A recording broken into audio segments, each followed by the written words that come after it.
All right. Ta-da. Okay, good evening and welcome to tonight's study session of the Boulder City Council. It is Thursday, March 12th. I am Mayor Pro Tem Tara Weiner, and thank you so much for joining us. We have three items on tonight's agenda. First, Councilmember Wallach will present the Boulder Strong Day of Remembrance. It's a declaration so that we may honor those who were lost during the March 22nd, 2021 mass shooting at King Soopers. He will also provide us with information regarding the remembrance gathering the city has scheduled. Our second item is the Downtown Development Authority, the DDA, formation, analysis, and initial recommendations. And lastly, we have a preliminary discussion on 2026 ballot measures. Councilmember Wallach will now present the Boulder Strong Day of Remembrance Declaration. Thank you, Mayor Pro Tem. This is the declaration of the Boulder Day of Remembrance dated March 22nd, 2026. March 22nd, 2021 is a date that will be forever seared in the collective memory of our community. On that Monday afternoon, a grievous atrocity was committed that will mark each of us for the rest of our lives, but none more so than the families and friends of the 10 people taken from us suddenly and violently. People going about their daily lives, doing their jobs, feeding their families, protecting one another. Our entire community joins those families and friends in saying the names of our neighbors taken from us before their time.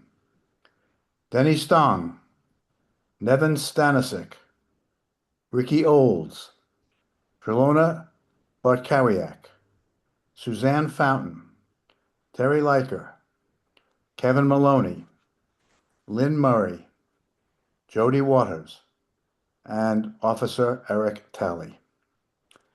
It has been said that there are three deaths. The first is when the body ceases to function.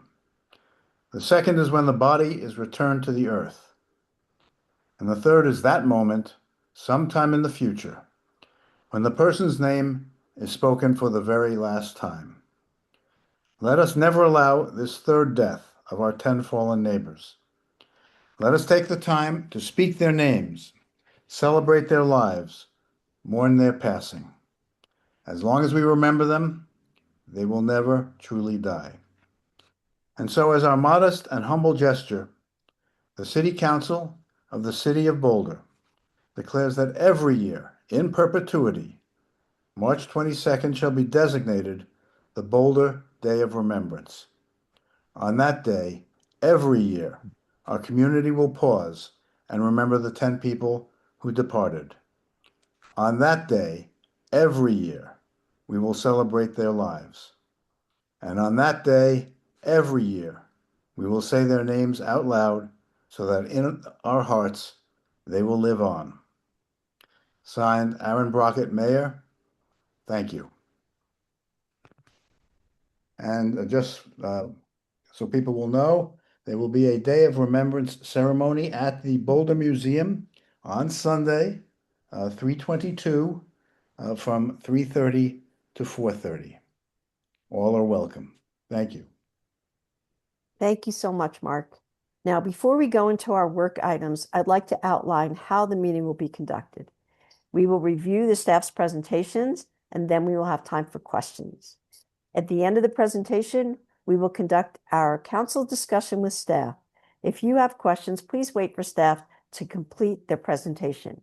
We will now turn to our city manager, Nuria Rivera Vandermeide, to introduce our first item. Thanks so much, Mayor Pro Tem.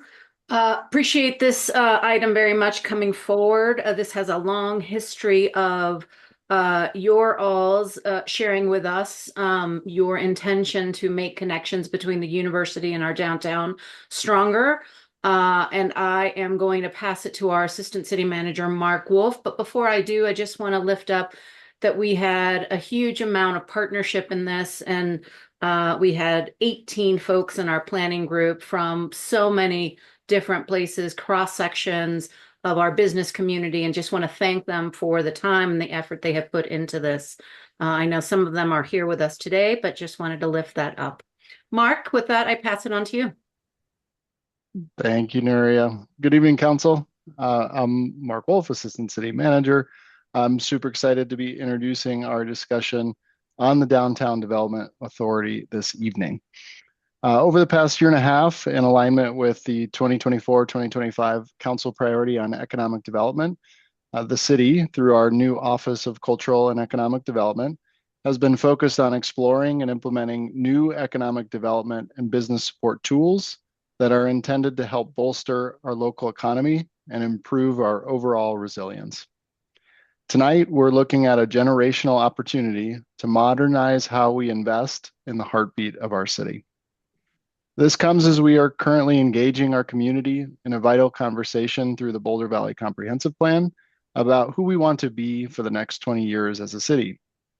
During that process, we have heard a lot about the importance of our small businesses and our commercial spaces. In that same spirit, the proposal for a downtown development authority allows us to think about the future of the downtown for the next 30 years and beyond. Our downtown core, from Pearl Street to University Hill and beyond, is our primary economic engine, yet it relies on tools established over 50 years ago, primarily to manage parking.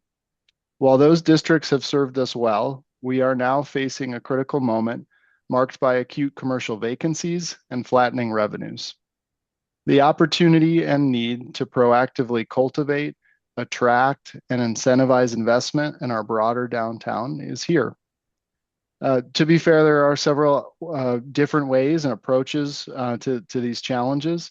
But as you'll hear tonight from our Economic Development Strategy Manager, Regan Brown, our project consultants, Puma, a DDA offers one of the more powerful, flexible tools in our toolbox. Unlike our current model, it can capture and reinvest growth to attract the type of transformational capitalistic projects that our existing structure simply cannot. Lastly, I just want to also recognize our planning group. You'll hear a little bit of their work tonight.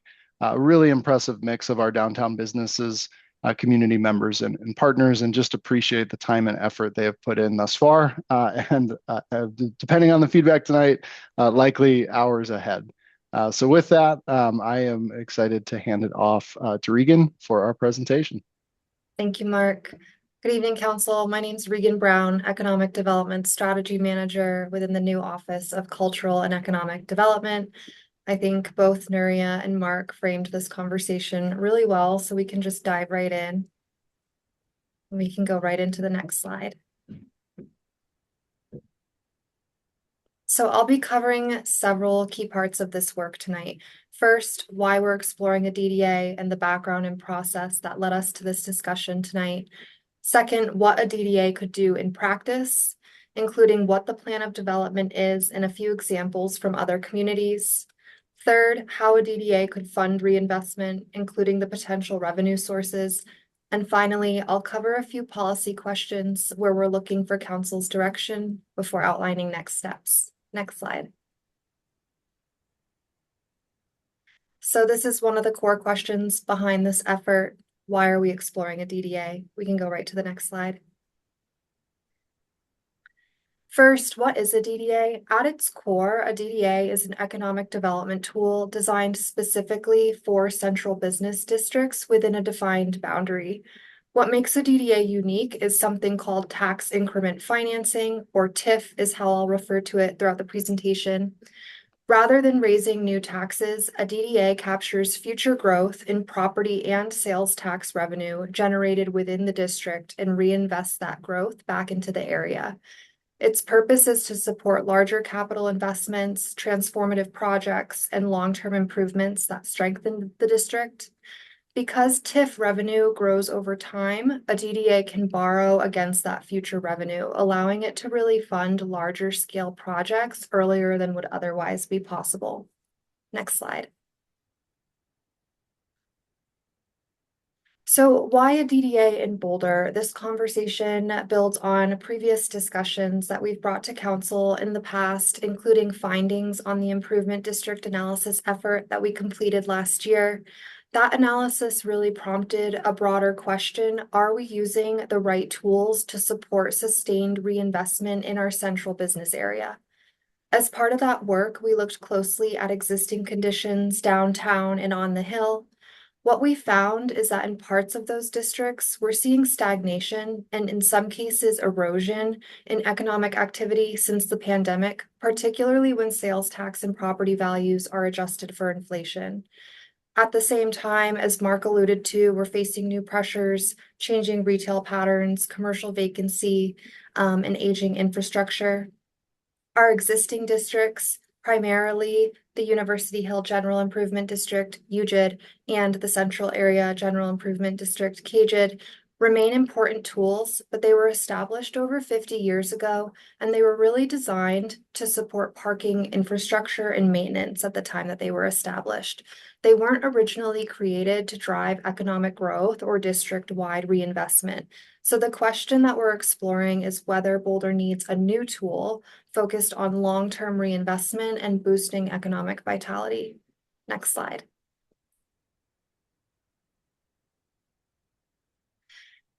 This geography shown here represents a study area for analysis. It's not a finalized district boundary. We intentionally cast a fairly wide net so that we can evaluate different scenarios and understand potential impacts before anything is decided. The areas included here were identified based on previous plans and studies, staff analysis, and community input, particularly from the planning group, which I'll talk more about in a moment. These areas were selected because they are economically connected to downtown and the Hill, and it makes sense to study them together when thinking about the future of a potential district. So right now, as you can see, the study area includes the existing districts, KGID, UGID, the Business Improvement District, or BID, as well as the civic area and the connection between downtown and the Hill. There are also additional areas here under broader consideration. They're outlined in the light gray color, such as East Pearl and areas north along Broadway. Before any of these areas would be incorporated, we'd conduct direct outreach to the property owners and businesses within those areas to understand their interest in participating in this district. And importantly, no boundaries are finalized until City Council considers an ordinance and potentially refers the DDA to the ballot. So again, what you're seeing here is a study area to help inform analysis and discussion, not a final map of the district. Next slide. What makes a DDA different? Because Boulder already has several existing districts, including GIDs and our Business Improvement District, it's helpful to clarify how a DDA is different from those. So our BID and GIDs primarily support operations, maintenance, programming, and parking management. A DDA can support all those functions as well, but what really distinguishes it is its ability to capture that long-term tax increment and borrow against future revenue. That financing authority allows a DDA to support larger district-scale capital investments at a scale that our current districts simply cannot. Another difference is governance. So unlike GIDs, which are governed directly by City Council, a DDA operates through an independent board composed primarily of district stakeholders, so business owners, property owners, and residents within the district. And that structure really helps keep the district's reinvestment strategy closely connected to the people that live, work, and invest there. And because the model is intended to be community-driven, we've approached the exploration process in a similar way, which will lead me to the next slide, outlining the planning and leadership process. So over the past several months, this work has been guided by a planning group made up of community members, business leaders, and partner organizations. I would like to call out that several planning group members are joining us online tonight and are available for questions. Molly Winter is here, who has decades of experience with downtown management and formerly led what was the Community Vitality Department, overseeing KGID and UGID funds. She's also a representative on the Boulder Connectors Group, which focuses on strengthening the connection between downtown and the Hill. We also have Dakota Soifer on the call, owner of Cafe Aeon on the Hill and chair of the Hill Boulder Merchants Association. and Terry Takata Smith, Vice President of Marketing and Communications at the Downtown Boulder Partnership. All members have been really instrumental in guiding this process. But back to the role of the planning group, they meet monthly, they help shape the concepts that we're evaluating. The group also serves as a bridge between city staff and the broader community. If this effort were to move forward to the ballot, the planning group is also anticipated to play a leadership role in outreach and community engagement. And in parallel, we do have a technical working group of city staff, helping ensure that that work aligns with city priorities and existing efforts. Next slide. This slide shows the members of both the planning group and the departments in the technical working group. The list of planning group members was also included in your memo packet. I won't read through these names, but again, it includes representatives from business organizations, property owners, community groups, our commissions, and several city departments on that technical working group. Next slide. Several key themes have consistently come up in planning group discussions. First, that a DDA should reflect community priorities and fiscal realities. They emphasized building on the city's past decade of planning and engagement to inform priorities for this effort rather than launching a new planning process. Secondly, and importantly, this is really a pivotal moment for Boulder's central business area, especially with the opportunity to better connect and align the Hill and downtown. We've seen a lot of change on the Hill in the past several years, and there's broad community interest in aligning it more seamlessly into our downtown core. The decisions made now could really shape the area's trajectory for the next several decades in its role as an economic engine. There's also been emphasis on continued refinement of the DDA study area and conducting outreach to those who could be impacted. Another theme is that there is limited appetite for an additional mill levy, particularly in Caged, where property owners are already paying additional property taxes. And then finally, there's a preference for a simple governance structure that avoids unnecessary complexity. Again, these are high-level themes that have surfaced in our planning group discussions. As I said, the members are on tonight and can speak to these more if council members have questions. Next slide. So if Boulder were to create a DDA, what could it actually do? The next slide goes into the plan of development. The plan of development functions as the implementation roadmap for the district. It outlines district priorities, eligible projects, funding tools, governance structure, operational guardrails. A DDA operates over a long time frame, an initial term of 30 years, and can be extended in 20-year increments. So the plan of development establishes both long-term direction and near-term priorities. It can also be amended throughout the term of the DDA. It matters because it guides how the funding can be used and provides oversight for investments made in the DDA. We're currently in the process of developing the plan of development.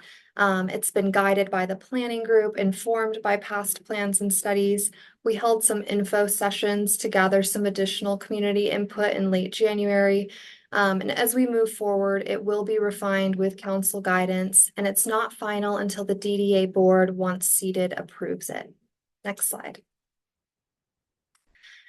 These themes reflect the types of investments a DDA could support. They are intentionally very broad at this point in the process, again, pulled from past plans and studies and reviewed by the planning group. We still have a lot of engagement and analysis to conduct before refining and specifying what these themes ultimately translate to. But in many ways, I just want to highlight here that these themes represent the full range of activities a DDA could potentially support. I won't read through them, but happy to answer questions about the themes or the process. Again, these are guiding themes, and they will continue to be refined over the coming months. And we plan to return to council in June with a draft, more detailed plan of development. Next slide. Looking at examples from other Colorado communities really helps illustrate the scale of projects a DDA can support. In Denver, their DDA has supported major public space improvements in the Civic Center, redevelopment projects, and public-private partnerships. In Fort Collins, their DDA helped transform underutilized alleys into activated pedestrian corridors. They've made significant upgrades to their Old Town Square, and they've supported redevelopment of stalled properties into mixed-use, vibrant projects. So these are just examples of how DDAs can really support large-scale transformational projects. Next slide. This brings us to the funding question. So to deliver the types of investments that I've discussed, a DDA needs a financial structure that can support that long-term reinvestment. Let's go to the next slide. And before diving into the financial modeling, I think it's really helpful here to first outline the key policy choices that shape how a DDA would work. The reason for that is because the financial model depends on some of these policy decisions. There are really three main areas that we're looking at. First is the overall funding strategy. Second is how our GIDs and existing district assets, including parking, might be structured. And third is governance and oversight. So the next several slides, I'll walk through the financial modeling under a few possible approaches. Then we'll come back to these policy questions and the initial directions that staff is recommending. So this is to really just kind of set the stage before we get into the numbers. Next slide.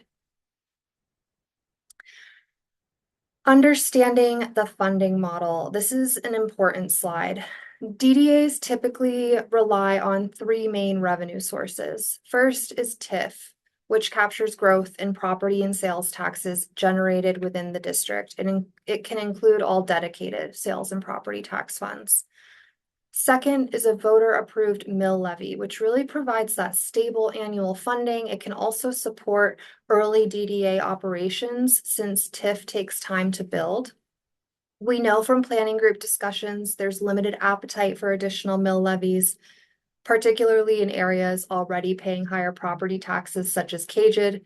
So one idea we're exploring is whether the existing Caged mill levy could potentially be replaced by a DDA-wide mill levy at the current Caged rate, rather than layering something new on top. That said, we still have additional outreach to do, especially with property owners outside of Caged, to understand whether there's broader community appetite for that approach.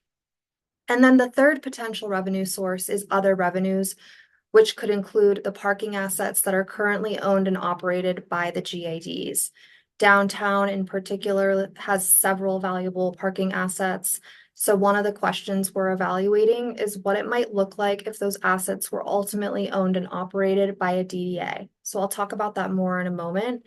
But the key point that I really want to nail down here is that the scale of investment that a DDA can support is directly tied to the structure of its revenue. If pieces of that structure are removed, the district's ability to borrow and invest becomes more limited. It's also important to note that property tax TIF affects more than just the city. It also affects overlapping taxing entities, including Boulder County and Boulder Valley School District, which is why intergovernmental coordination will be an important part of the work ahead.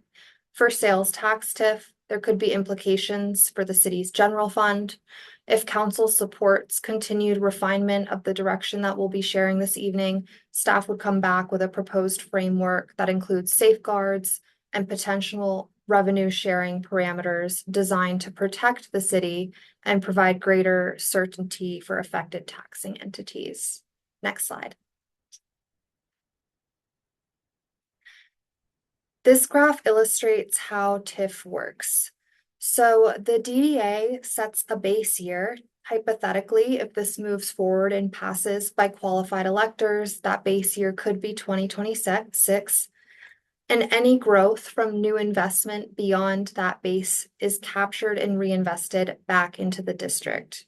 It's important to note that with the base property tax revenue continues to grow from natural appreciation and continues to go to the taxing entities. Only growth from new investment goes to the DDA. The base sales tax continues to go to the city, but does not appreciate. And so that's represented in the dark blue polygon on the graph, the base that continues to go to the taxing entities. But the overall idea is that those reinvestments from the increment then help drive additional economic activity and tax revenue over time, creating a thriving downtown area. So for the next few slides, I'm going to walk through several financial scenarios to illustrate how this could perform in Boulder. These are not final forecasts. They are initial projections to help us understand how the funding structure could work over time. Next slide. And I just want to start with a few key assumptions here. So the base year is 2026, and the model includes both property tax and sales tax increment, including dedicated taxes. The primary scenario shown assumes 1% annual growth, which we consider a conservative but realistic assumption for Boulder. We've also included a mill levy scenario here using the current CAGR rate applied across the entire DDA study area. Next slide.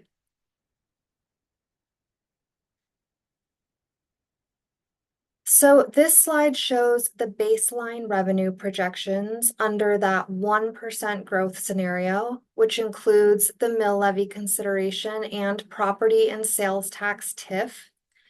At the 1% growth level, revenue starts modestly and grows steadily as the district develops over time. And just for more specific context, so year one shows roughly $300,000 in TIF revenue. That's property and sales annual tax revenues combined. But with that mill levy, the total would be about 2.1 million in year one. By year 10, the model shows roughly 3 million annually in TIF, or about 5 million with that added mill levy. And then the cumulative totals for the full 30-year period are shown on the right side of the slide.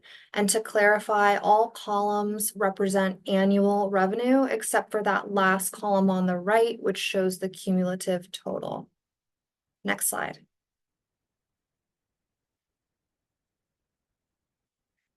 This chart shows the average annual revenue under that 1% growth scenario with TIF and a mill levy, not with parking assets, broken into 3 10-year periods. So under this scenario, the district would generate roughly 3.6 million average annually in the early years, growing to around 10 million annually by years 21 through 30. So even though this scenario shows pretty meaningful long-term revenue, it also illustrates why structure matters. And if the goal is to support larger, more catalytic projects, with this level of growth, the district's ability to support truly transformational investments could still be somewhat limited. So for example, projects like supporting major civic area redevelopment of the 14th Street lot on the Hill, or significantly improving the connections between downtown and the Hill, may not be as feasible under this revenue scenario. The next slide looks at what happens when parking revenue is included in that model. So we can go to the next slide. So again, this slide illustrates what happens if parking revenue is part of this broader district funding strategy. Importantly, I want to state upfront that under any scenario, parking revenues would continue to support parking operations, maintenance, and capital needs first. Parking should continue to function as an independent system.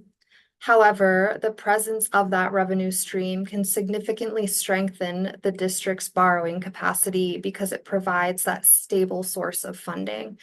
So in other words, parking revenue could allow the DDA to finance larger investments earlier, while still ensuring that the parking revenues fund parking operations and maintenance and long-term capital improvements of the parking structures.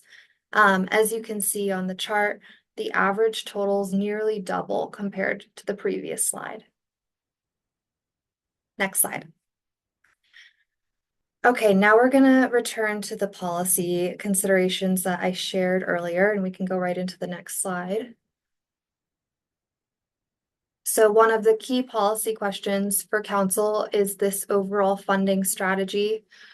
Staff's initial direction is to explore a coordinated model that combines that mill levy to provide stable annual funding, property tax increment, which would capture long-term growth in property values tied to redevelopment and investment in the district, sales tax increment, which captures growth in economic activity generated by a stronger central business area, and then the inclusion of the parking assets.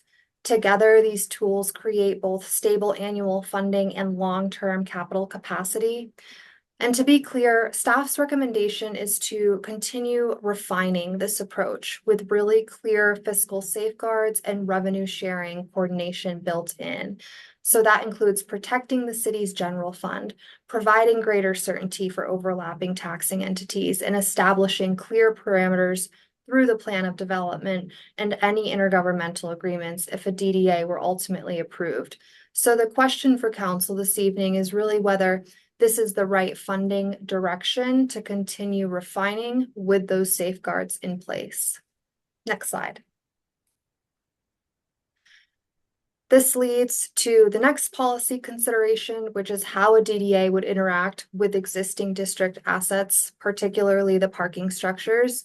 The primary model that we're evaluating would place those assets under the DDA structure over time, in which the GIDs, KJID, and UJID would dissolve. The benefit of this approach is that it would provide clearer accountability, stronger borrowing capacity, and better alignment between asset management and broader economic development strategy.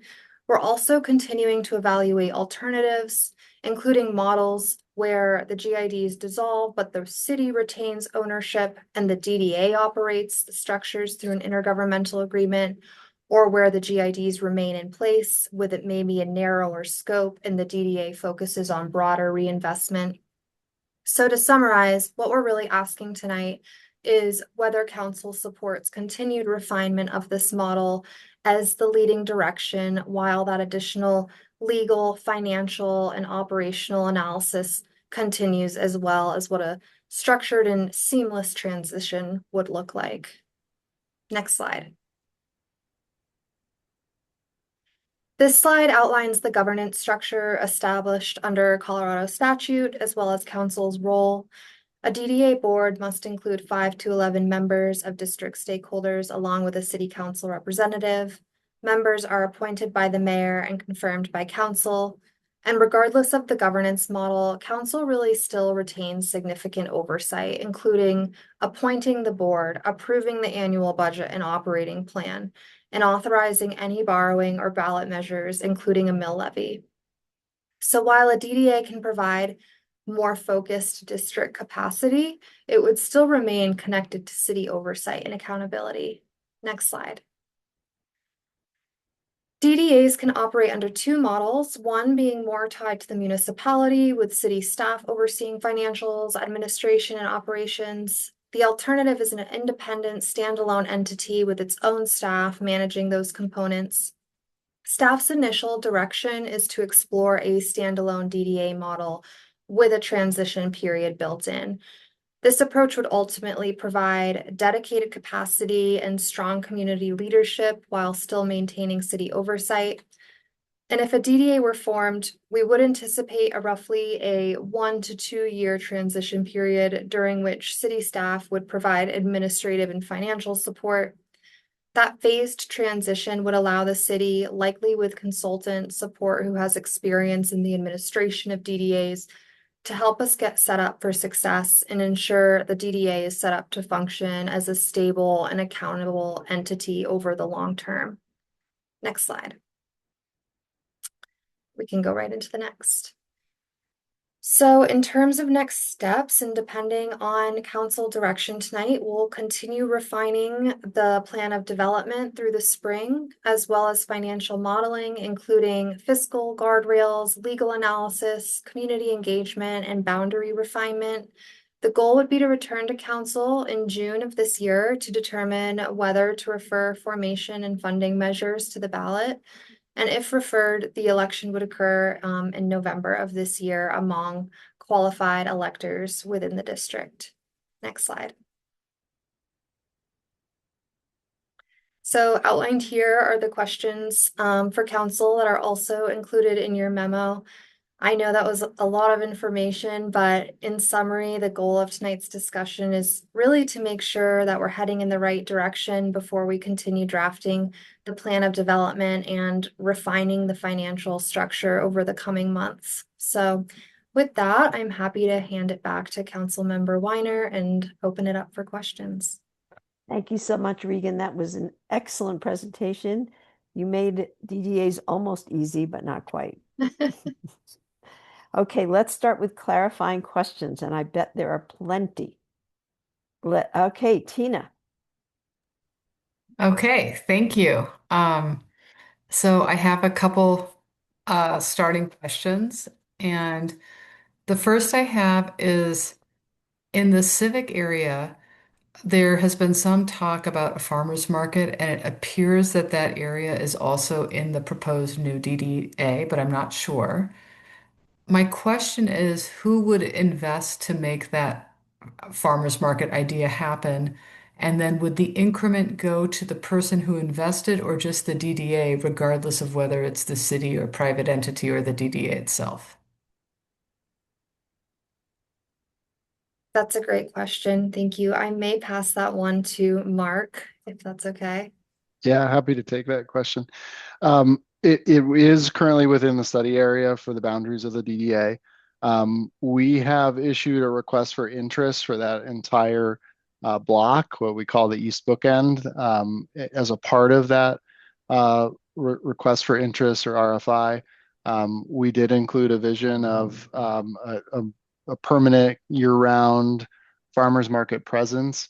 That's also in addition to our planned investment, the city's planned investment in the civic area, in particular 13th Street, to help support just general infrastructure for the farmers market.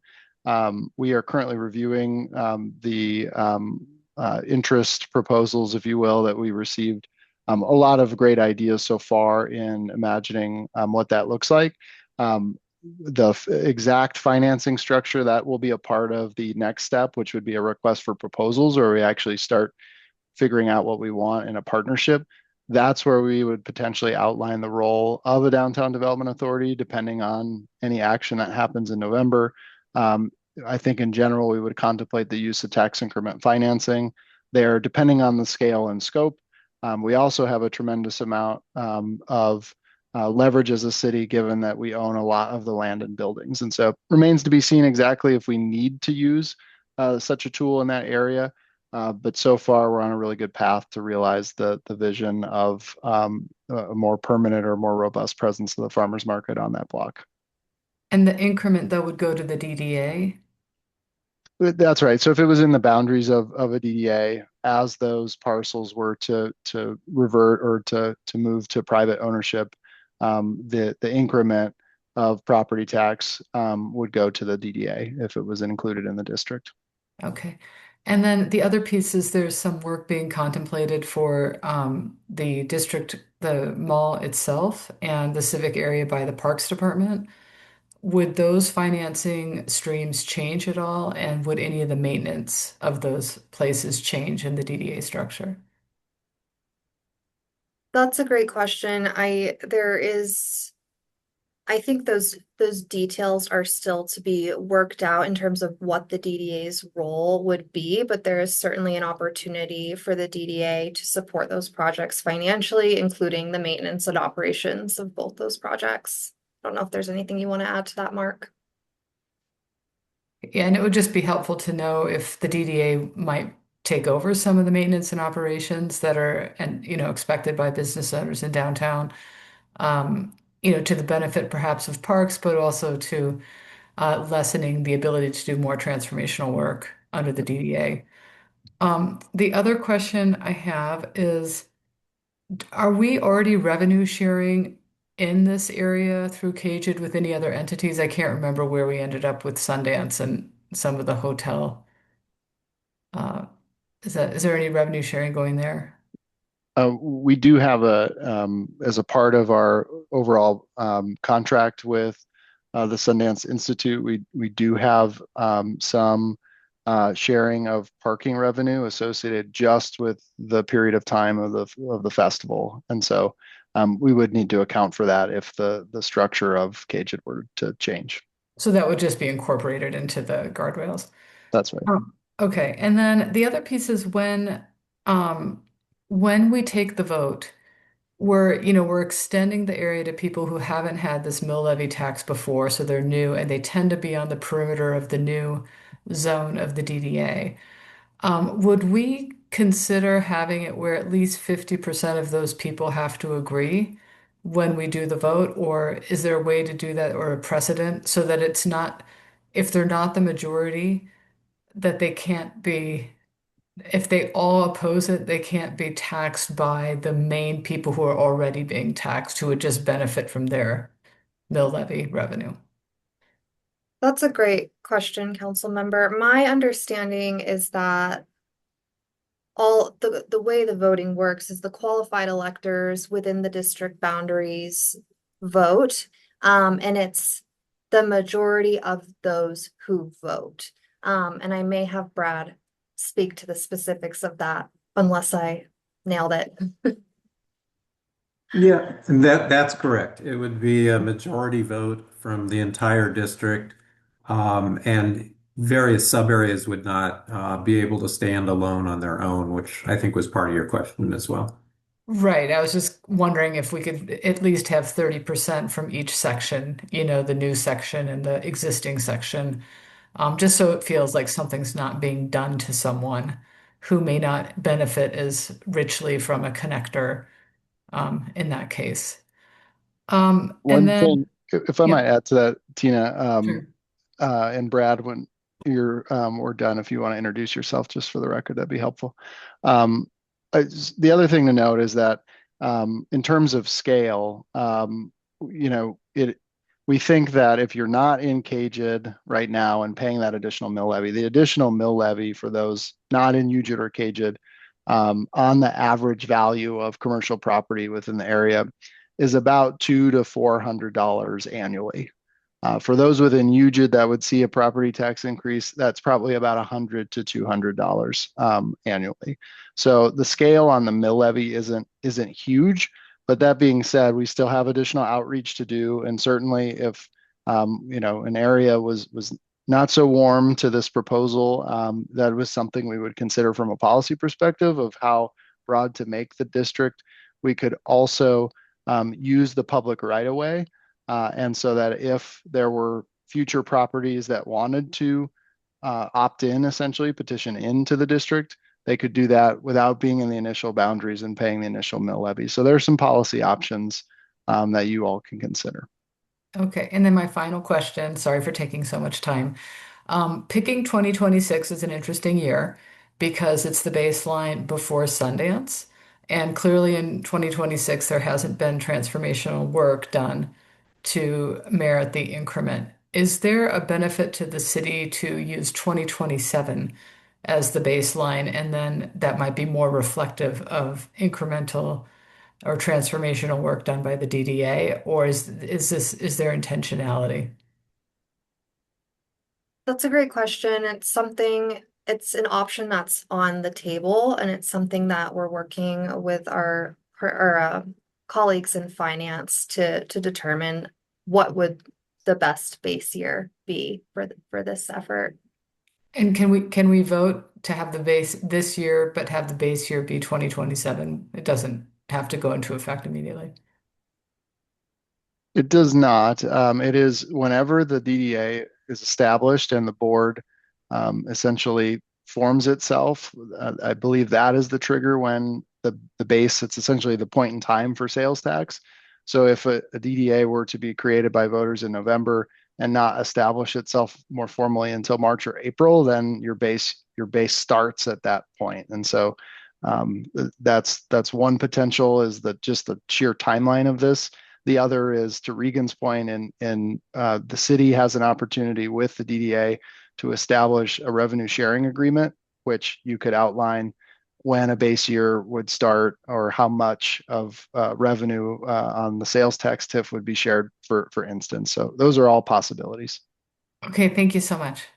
Okay, before I go to the next person, Mark, I just want to say that we have only an hour and a half for this, and these are only the questions. So everybody, you don't have to ask everything that's on your mind, just throwing it out there. The most important questions to help us know whether or not we want to go to the next steps. How's that? Good? Okay. Mark, you're next. I will only ask the best questions. Yeah. If we follow staff's recommendation to do a standalone DDA, does council have any control over the amount of their expenditures, the projects they select, the amount of overhead they want to incur? Yeah, council's oversight still remains quite significant, whether the DDA is a standalone entity or operates under the municipality. Under the standalone entity, council still approves the annual budget, approves the plan of development, the operating plan, and so there's still pretty significant oversight built in. Okay. Second,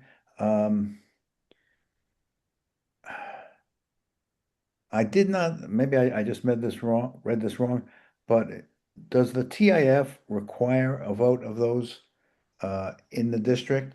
I didn't see language that required that to be part of the vote. It does. There will be several questions if this moves to the ballot. And Brad Siegel with Puma is here with us, who may be able to speak better, more eloquently to this. But one question will be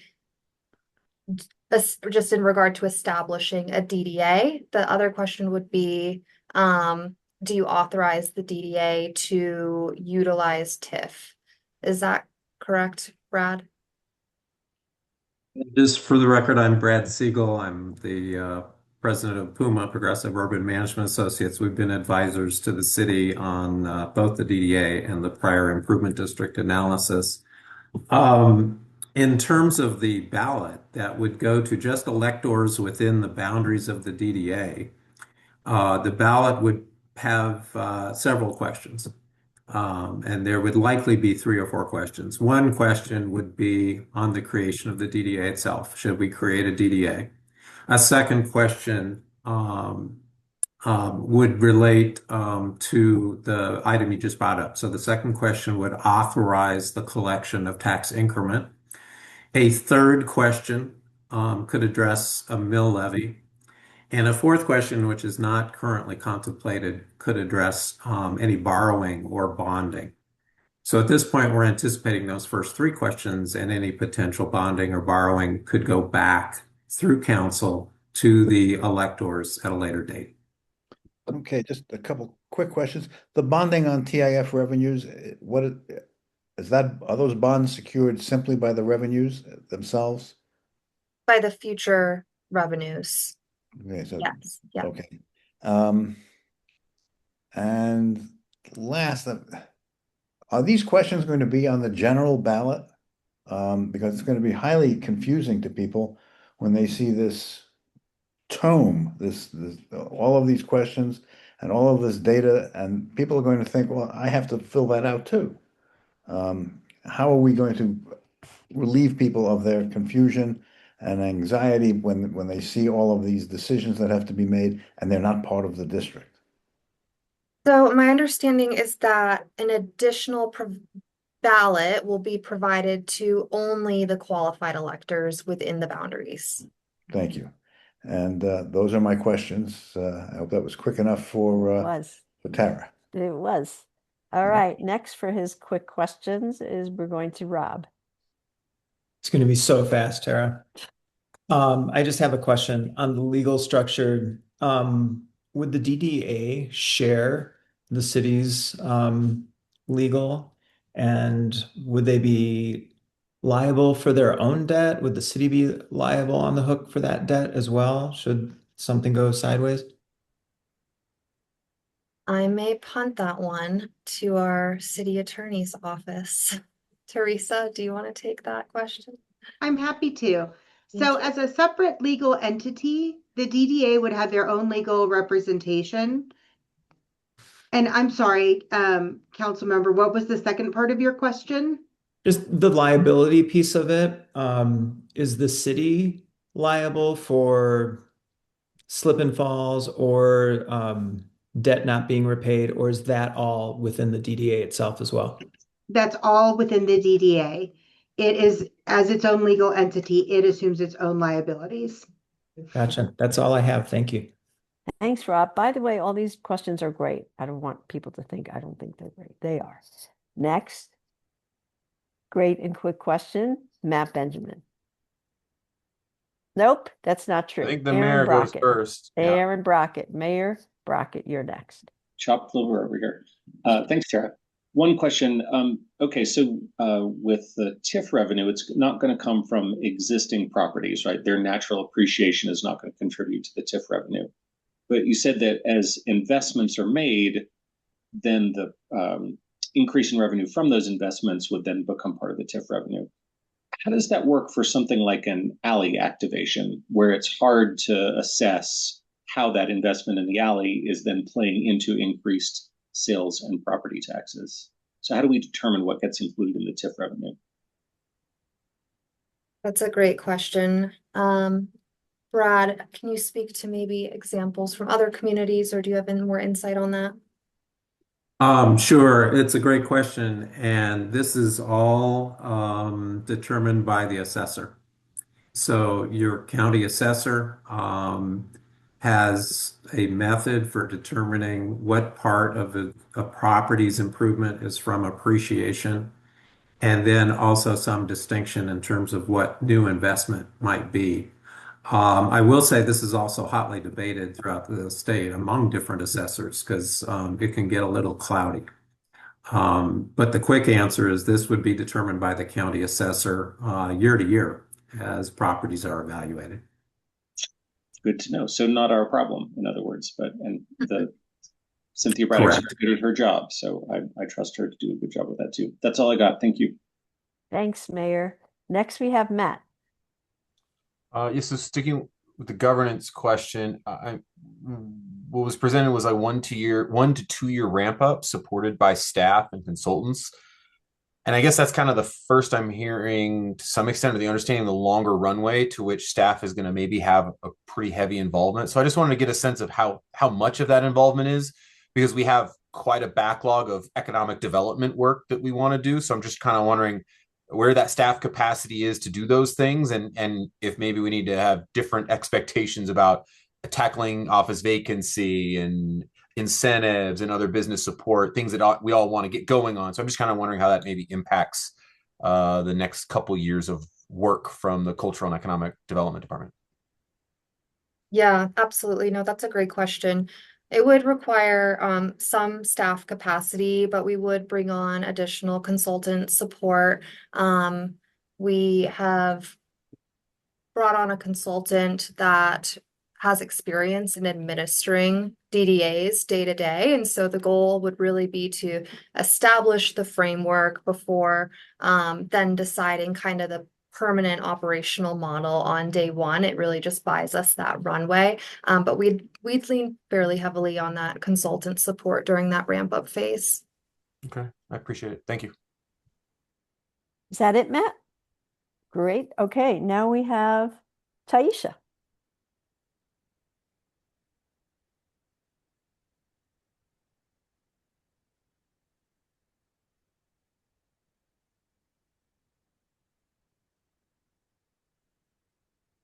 Let's see, where is Taisha? Taisha, are you there? Yes, I am. Awesome. Sorry. Awesome. Hello. That's right. Take the dog out. So I appreciate all my colleagues' questions. They've really answered a ton that I had. The only that has not been asked that yet has been how climate projections were included and employment projections were included for the different modeling that were used for this. That's a great question, council member. That would be the next stage of analysis. We really haven't gotten to that level of detail quite yet in the financial modeling. These are initial financial projections. And so that would be the next phase of this work. Any other Mm, questions, Taisha? All I'll right, save the rest for comments. Thank all you. right. Moving on to Nicole. Thank you. Thanks so much for this presentation. Just a couple of questions, really just looking for quick answers, nothing too detailed. One is that once the plan of development is there, can that be revised over time? Okay. Yeah, it can be amended at any time throughout the term of the DDA. Okay, cool. Thank you. And then I really appreciate that the equity tool is being used. We're talking to community connectors and really trying to include more people. When we think about how we could hold the DDA accountable to making progress on some of these equity goals and including equity programs, are we really talking about the plan of development? Are we talking about approval of the annual budget? I mean, what are sort of the accountability mechanisms that we would have as council in making sure that these goals or plans are really brought forward? Yeah, really great question. I would say all of the above. I mean, as the plan of development is refined, equity considerations will be incorporated into the project priorities and the strategies that are outlined in that plan. For example, supporting inclusive and welcoming spaces, ensuring the district serves all community members. So that's certainly one tool to hold the DDA accountable. I don't know if anyone else, Mark, do you want to Yeah, chime in? that is true, and also council makes the board appointments, so that's another key area where that certainly can be brought to the table. And then I think in general, regardless of structure, the DDA and the city would be very, very close partners and have joint goals in how we want to see the downtown develop over time. And so that could be established formally through the IGA. That could be more, informal work. And again, we'd have a little bit of a ramp up period to make sure that it was set up in the way that matched our vision. Okay, so the same way that we've been moving toward outcome-based budgeting in a bunch of different areas, the DDA could be held to those similar standards in that regard. Okay. And then my other question was just around what's considered parking assets. Does that include like our parking garages and surface lots and things like that? Correct. Yep, the Okay. parking garages and the surface lots. Okay, and then just one quick follow-up question.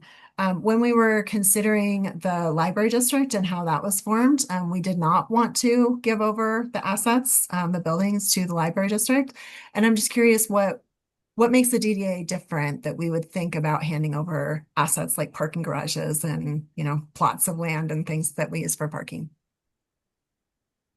I may punt that to you, Mark. Yeah, happy to take that one. It is a fair question. The difference is a couple fold. One is that these assets were originally invested in by downtown property owners through the mill levy through KJID. And so I think there's some, direct nexus to making sure that those assets continue to directly benefit downtown property owners.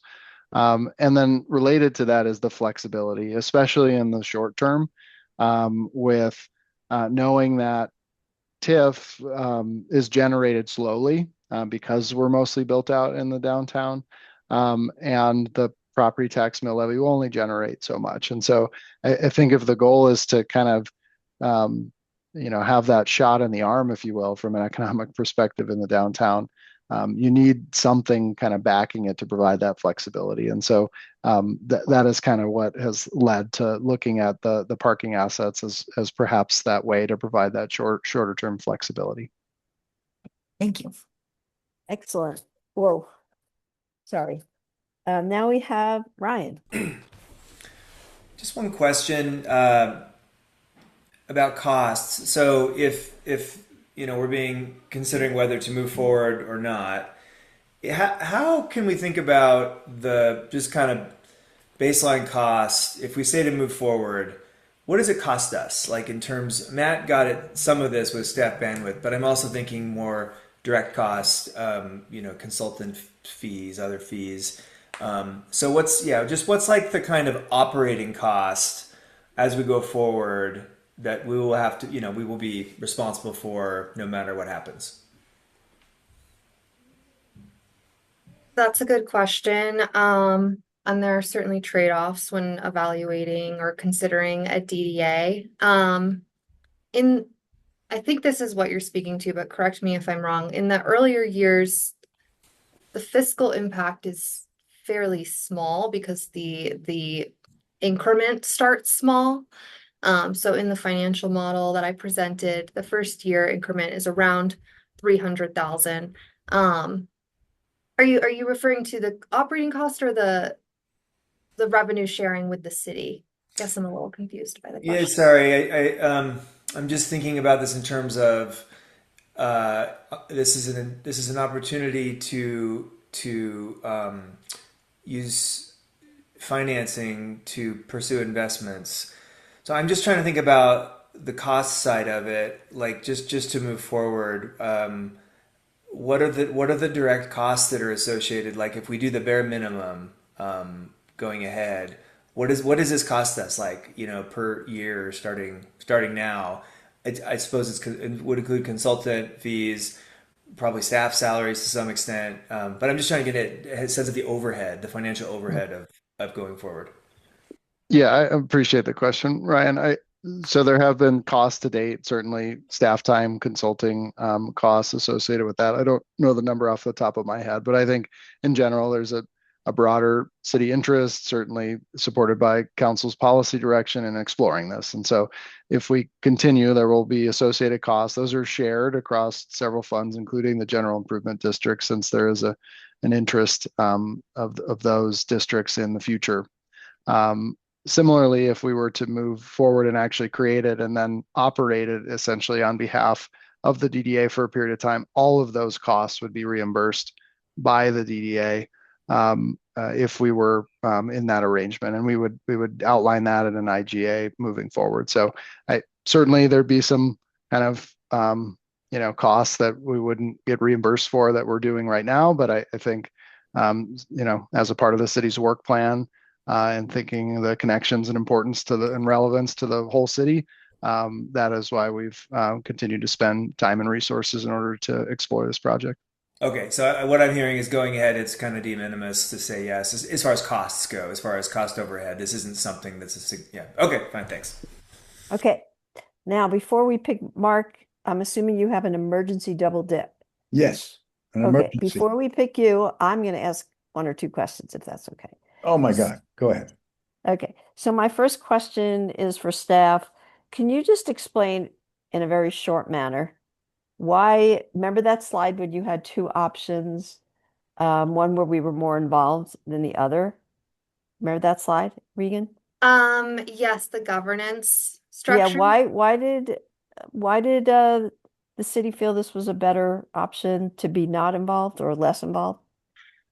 I think ultimately, I mean, we still have more analysis to do. This is our initial direction, but ultimately it would provide the DDA with dedicated staff capacity, and it wouldn't divert city staff from a lot of the priorities that we have on our hands. And it would also kind of create that strong community leadership model while still Excellent. maintaining city oversight. Excellent. Good answer. Oh, thanks. Okay, and lastly, I don't need this now, but I'm wondering in the world of DDAs, if there are similar city sizes, how their DDAs have gone, if there's any information on that. You know how you do that sometimes, staff, when you bring us back this city, that city. I'd be interested in that just as an email or just so I can read about that. Yeah, But that's absolutely. not really a question. Okay, Mark, is your, Very, you have very your last. quickly, Nicole raised a very interesting issue.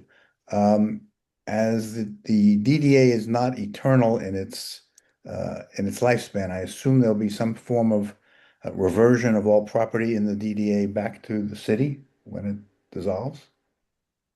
That is my understanding, yes. So the initial term of the DDA is 30 years and it can be extended up to two 20-year increments. So 70 years is a total lifespan of the DDA. And at that point, all property and assets would be diverted back to the city. Okay, so in effect, we're loaning them, not giving them to the DDA. Yes. Okay, Terrific. Thank you. great. Okay, we're Thank moving you, on Nicole. to the next section. Regan, can you put that slide up that has the next two questions back? I know it's in our chat, but it's easier for me to like just look at it on the Yes. screen for a sec. And when we do this, we're basically giving the city, okay, so the first one is, does council support continued refinement? I'm not going to read the whole thing. Does council support continued evaluation of the structural model? And if you hear someone saying the same thing exactly as you want to raise your hand and just say, I agree. We don't have to hear the whole thing over again. Moving along, because I know we're going to have a pretty big lift in the ballot measures. All right. So who wants to get us started with their opinion of 2 and 3? Mark seems to be, nope. Nicole is first. Very quick. Yes and yes. All right. Let's see. Tina. Yes and yes, but I would also like an option where the city retains ownership of the parking lots. So Okay. taking that down a little bit. All right. Nice. I love this. I love what we're doing here. Matt, you're next. Yes and yes, and would just like to make sure we really clearly define the guardrails in terms of how much split comes to the city versus stays with the DDA or in the TIF in that matter. So Fantastic. Aaron. Yes, and yes, and then look forward to that conversation that Matt just mentioned about the division. And I'm generally in favor of probably handing everything over to the DDA, but look forward to finalizing those decisions later. Thanks. Rob. Yes and yes. And I'd also be interested in the other funding opportunities for them or revenue generating opportunities. Ryan. Yes and yes, with all of the riders that my colleagues have mentioned. Mark's hand is up now. Oh, Yes he and didn't. yes, but I'd like to have some continued analysis of whether we do this as a standalone or with greater council involvement. I think there's still some questions out there. Okay. Well, I'll just join everybody in yes and yes. Are there any more people that want to say anything before we move on? I would like to. Go Thank ahead. you. Briefly, of Mhm. course. So I want to say that I'm supportive of moving forward. My bigger concern is I don't understand why we're continuing to make decisions without considering climate first, nature first. We know the just even the climate that I mean, the current winter or lack thereof for this year and the projections on the Colorado River. I went back to the water supply plan report that was provided in July 2025. And I just immediately was curious. I went back to those models and the fact that those considerations are not step one. I also had the same issue when we were talking about area 3 and not having step one be inclusive of climate or nature considerations. It's all human based. Those projections and those models are completely off if we're not considering water, air, and energy, and the impacts we know that they're going to have on any business, any resident, any commercial, anything that we're doing. So I continue to be disappointed that we say that we are, a climate smart city, but we're not including climate in the first level of the analysis. This also reminds me of the airport when a report was generated and it didn't include, and it said that that land was worth $400 million, but it didn't include the cost of mitigation, which anybody who knows anything about mitigation, $400 million doesn't seem like a lot of money for a place that's been spit on by lead for the last 50 years. So, anywho, again, I am supportive of the next step. However, it must be inclusive of a climate consideration. And again, I don't know what the process is for these kind of considerations, but I just don't think that it is worth our time if we're making even this decision without having some of that environmental data that is available. Thank you. Okay, thanks so much. Okay, so it looks like we are done, and I have to ask staff, is there anything that you need from us that we didn't give you yet? I believe we have everything we need. We appreciate your feedback. Fantastic. Let's see. We're gonna move on to the next subject. who wants to take it from here? Thanks so much, Mayor Pro Tem. Our next topic is closely related in that it talks about potential text ballot strategy. So apropos of a good conversation today. And so I'm going to pass it on. Krista, I believe you were going to kick us off. I will kick us off. Wonderful. Thank you, Nuria. Good evening, Mayor Brockett and members of City Council. Krista Morrison, Chief Financial Officer, and I'm joined this evening by Scott Carpenter, Principal Budget Analyst. And Scott, would you mind to share our slides here? Thank you. Or I get too far ahead here. Thank you. Next slide, please. Our agenda this evening will cover the long-term financial strategy.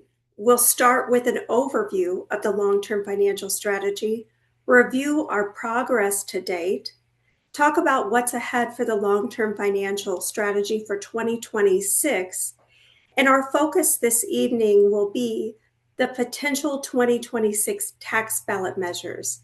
This early review and discussion was requested at the council retreat to bring this before this City Council for discussion. Next slide, please.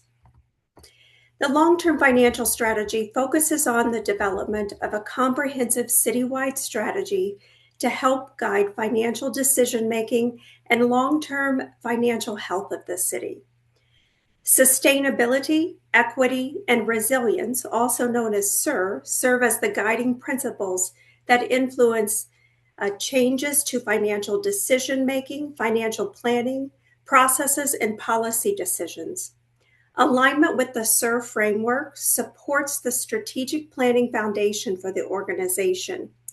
You'll see ahead in the slides on ballot measures, this framework included as one example of the application of the SUR framework in the long-term financial strategy. Next slide, please. Named a top council priority in 2024, the long-term financial strategy builds upon recommendations of the Blue Ribbon Commission reports of 2008 and 2010, focusing on taking care of what we have and addressing a backlog of needs, prioritizing flexibility of funding to meet community needs and recognizing the challenges of restricted funding, coordination of tax ballot measures with broader city financial planning, including alternative funding mechanisms and outcomes-based budgeting, and distributing the tax burden more equitably. Next slide, please.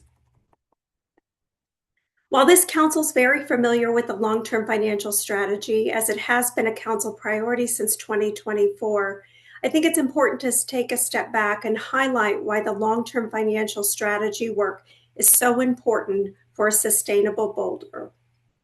68% of Boulder's revenues are dedicated, limiting the city's flexibility and ability to respond to emerging needs. This is Boulder's revenue by major type from the 2026 adopted budget. You'll see three major types of revenue. The top three types of revenue are sales and use tax, representing 35% of Boulder's revenue, followed by 19%, which is utility revenue, and that can only be used to support utility operations, followed by property tax, representing 12% of Boulder's revenue. Next slide, please. Boulder's largest revenue is sales and use tax, representing 35% of city revenues, or 45% if we exclude utilities. Breaking down every retail sales dollar collected for Boulder, 43 cents goes to the city of Boulder, with 53 cents of that going to state, regional transit, and Boulder County. Of the 43 cents of sales and use tax to Boulder, it's distributed across 6 funds. 5 of those funds are dedicated. Next slide, please.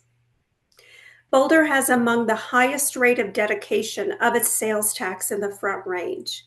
You'll see on this slide a regional comparison of Boulder to its regional peers, and re-rank the second highest in dedicated use of sales tax, again, limiting the city's flexibility in responding to community needs. Next slide, please. So property tax is the third largest major source of revenue for Boulder, comprising 12 to 15% of the annual city revenues. For every dollar of property tax collected, the city receives 13%. I'm highlighting this revenue source due to a reduction in revenue growth of property tax, in part due to recent state legislation. Boulder has seen an average of 14% assessed growth rate during the reassessment cycles between 2013 and 2023. This growth is slowed to a 2.5% actual assessed growth rate in our most recent year-to-year assessment. So we're seeing a dramatic decrease in the growth of property tax. Next slide, please. This slide has been previously shared, but important to highlight the unfunded and underfunded needs the city is working through to make progress with the long-term financial strategy. The long-term financial strategy prioritizes taking care of what we have and looking holistically as we work towards solutions to continue delivering services most impactful to this community. Make progress on underfunded and unmet needs, both operational, such as advanced life support and affordable housing, and capital needs for citywide facilities. Staff will be back in April to discuss in detail the citywide facility needs and funding.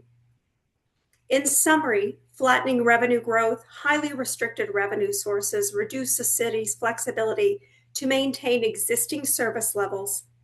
Underfunded and unmet needs and increasing costs highlight the very reason this council has prioritized the long-term financial strategy. Next slide, please. Much progress has happened so far on the long-term financial strategy, and I think we should highlight those. In 2025, we developed a multi-year ballot strategy. And thank you to this council and the Boulder community for approving a permanent extension of the Community Culture, Resilience, and Safety Tax and increasing debt capacity for this fund. Again, we'll talk more in April on the extension of that tax and use of debt capacity as we look at current capital plans and citywide needs. In 2025, we also analyzed and incorporated alternative revenue sources within the 2026 budget. A few of those include the transportation maintenance fee, as well as speed on green cameras supporting the city's Vision Zero traffic safety goals. In 2025, we conducted and published the city's first comprehensive fee inventory and developed engagement framework for Fund Our Future community conversations on trade-offs and service levels. Next slide, please. Thank you. So our focus for 2026 ahead, next slide, is a long-term comprehensive financial plan. Our work does not stop in 2026. So we will be bringing forward a long-term comprehensive financial plan that is a combination of all the work streams to date on the long-term financial strategy, as well as bringing financial policy updates. We will continue to look at alternative revenue opportunities. And then we will be kicking off at the end of March and in April, Fund Our Future community conversations. The long-term financial strategy isn't just focused on revenue alone. Fund Our Future engagement sessions will be hosted to hear directly from the community which services have the most impact and what the community considers an acceptable level of service. We'll be reviewing current service levels and discuss trade-offs when a higher level of service is desired.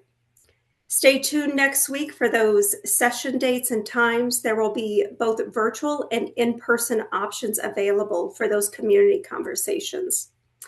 And then we're also progressing in our multi-year tax ballot measures with this evening's discussion on potential 2026 tax ballot measures. We aren't looking this evening for final or specific ballot measure decisions tonight. There is more information that's forthcoming that will include a city facilities funding conversation in April, fund our future community engagement feedback, latest financial forecast information forthcoming in May, and polling information that will help inform decisions on potential 2026 ballot measures. With that, I'll turn this over to Scott Carpenter to talk more specifically about our timeline and proposed potential 2026 ballot measures. Thank you very much, Krista. Good evening, Council. Scott Carpenter, Principal Budget Analyst. Before we begin to preview the range of options, this slide shows the timeline for the ongoing 2026 ballot measures discussion. Tonight serves as an early preview and a preliminary discussion on a range of options for potential 2026 ballot measures. Tonight's discussion and the April 9th meeting on the financial landscape of city facilities will help staff come back on May 14th with a more finalized listing where Council can narrow down the options that will be used for the 2026 polling survey. On the next two slides, I will discuss how staff arrived at this range of options and provide a preview of that range. The potential 2026 tax ballot measures were developed as part of the multi-year ballot measure strategy, building on our efforts from last year's passage of the CCRS tax extension to have a more expanded approach, focusing on taking care of what we have and continuing to invest in our unmet needs. The options also incorporate prior council feedback to prioritize revenue flexibility and stability, understand the interaction between ballot measures and the broader long-term financial strategy, and focus on reducing tax burdens for historically excluded groups. This slide shows the range of options along a spectrum of revenue impact grouped by categorization of transformational changes, which are significant changes that adjust the city's tax base to support revenue sufficiency, or changes that reduce the city's over-reliance on sales tax, mid-range changes, which increase taxes for general or specific purposes, or expand on the usage of existing taxes within dedicated funds, and structural changes, which are changes that do not increase taxes, but provide the city with more flexibility and increase ongoing potential revenue diversity. Our focus tonight is not necessarily on these specific options, but understanding where council falls within this range and what potential options or taxing mechanisms you are looking for staff to further explore. When staff comes back for the April 9th discussion on the financial picture of city facilities, we will be thinking about how these options can help us to bridge the gap on our unmet needs. By understanding where council falls in this range, this will allow staff to focus their time and effort in advance of the May 14th meeting, where the discussion will focus on a more narrowed approach and finalize options to include in this year's public survey. All right, for the rest of the presentation, we will preview some of the options that fall along this range, beginning with transformational changes, which again are significant changes that adjust the city's tax base to support revenue sufficiency or changes that reduce the city's over-reliance on sales tax.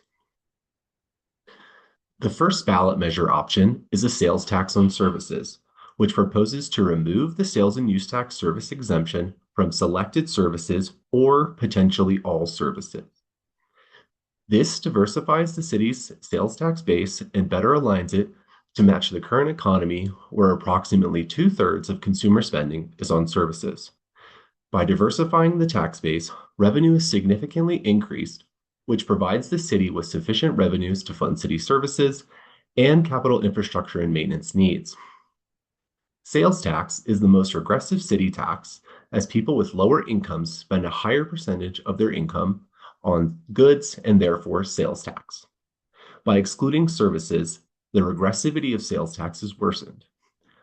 With the increased levels of funding, the city can increase contingency funding and better adapt to change.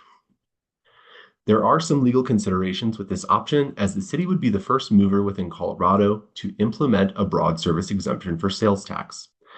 The revenue estimates for this option range widely and are entirely dependent on the services taxed. The next transformational option would be to reduce the city's sales tax rate and replace it with a property tax mill levy. Doing so helps diversify city revenues, as sales tax currently accounts for 35% of city revenues compared to 12% for property taxes. Property tax is less regressive than sales tax, as the percentage of income spent on property tax is less disproportionate on people with lower incomes, and higher taxes are the result of higher property values. Property tax is a more stable source of revenue that is not subject to the same economic volatility as sales tax, and while segments of our property tax are dedicated, the current structure is more flexible than sales tax. For reference, around 0.1% in sales tax rate is the equivalent of 1 mil, which would lead to a $5 million revenue redistribution. The next few slides will discuss our mid-range changes. These are changes which increase taxes for general or specific purposes or expand on the usage of existing taxes within dedicated funds. The first option is a general purposes mill levy. This increases the city's property tax mill levy by 1.352 mils up to the max 13 mils allowable by charter. This option diversifies flexible city revenues by increasing property tax revenues for general purposes. While it is a tax increase, it increases taxes for a less regressive tax than sales tax. This option would increase the city's stable and flexible ongoing revenues, allowing for better adaptability, leading to a $7 million per year revenue increase beginning in 2028 in the general fund for general purposes, such as advanced life support for ambulance services, human services programs, and city facility capital needs such as recreation centers and age well centers. It is important to note that any mill levy increase would not increase revenue until 2028, as the increase would take place beginning with the 2027 tax year. This would result in a 1.4% property tax increase for property owners on average. For $1 million in residential property, it would be an increase of $85 a year. And for $1 million in commercial property, it would be an increase of $338 a year. The next option is a public realm mill levy. The public realm mill levy is an option that was brought forward last year and would increase the city's property tax mill levy by 1.352 mils up to the max 13 mils allowable. This would specifically be in the Permanent Parks and Recreation Fund and would expand the usage of the fund to cover improvements throughout the public realm. Or the option could be to just expand the usage without a tax increase. This would support funding for capital infrastructure, renovation, replacement, and maintenance projects such as, but not limited to, parks, open space, civic buildings and areas, and the public right-of-way, including streets, sidewalks, bike lanes, and multi-use paths. This option diversifies flexible city revenues by increasing property tax revenue and expanding the usage of a currently restricted revenue source. This increases revenues for a less regressive tax or would not increase taxes and would have the same fiscal impact as the previous option. The final mid-range change is for a residential vacancy excise tax. This creates an excise tax on residential properties that are deemed vacant at least 183 days in a calendar year. This diversifies city revenues with a new undedicated tax, is more likely to impact a higher income population that owns multiple residential properties or units. Using water utility data, we estimated that approximately 500 to 1,000 properties would be subject to the tax. The estimates use those 500 to 1,000 properties and a $1,000 or $2,000 flat tax rate per year to determine the 1 to 2 million. There are also legal considerations for this tax, as we would be the first mover in Colorado.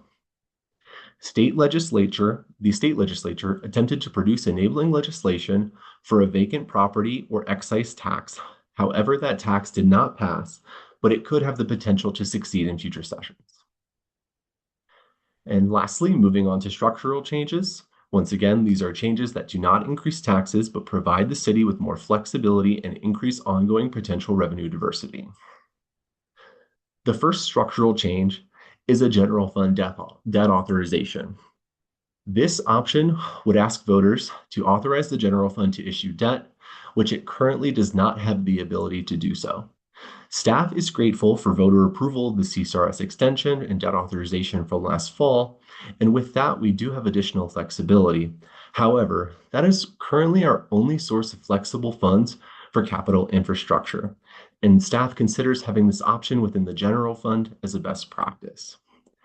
This option increases flexible funding that can be used for unmet needs with capital infrastructure, and it does not raise taxes.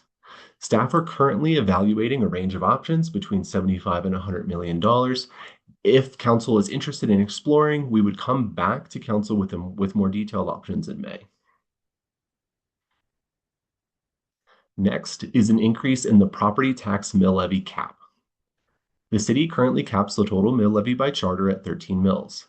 Based on previous feedback that had concerns on raising the mill levy without also raising the mill levy cap, this option proposes increasing the mill levy cap to 15 mills or greater.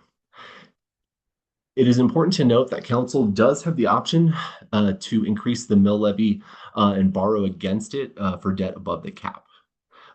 This option diversifies potential flexible revenues and significantly increases the amount of revenue that could be generated from a property tax increase, as we are currently restricted at 1.352 mils for a total increase. This would increase revenues to sufficient levels and provide stable ongoing funding for the city if the mill levy was increased in the future. It does not raise taxes and concerns a less regressive tax. Increasing the cap by 1 mil increases ongoing potential revenue by approximately $5 million a year. And our final structural change combines the dedicated sales tax increments that currently fund the open space, transportation, and Parks and Rec 0.25 sales tax fund into one fund and expands its usage to provide more flexibility. This option does not raise taxes and increases flexibility, allowing for better capital project planning across the entire system and increases the city's ability to leverage financing options.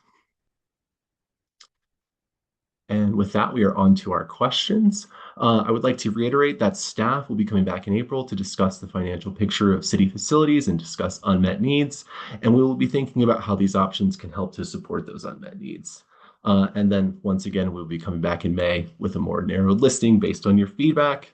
Of particular importance in this feedback is if council has opinions on any preferred mechanisms of taxation to explore. Thank you very much. Okay, can I take it from here? My number one question is, Scott, was the pool named after you, or are you named after the pool? It's a very it's very coincidental for me to be working in the city.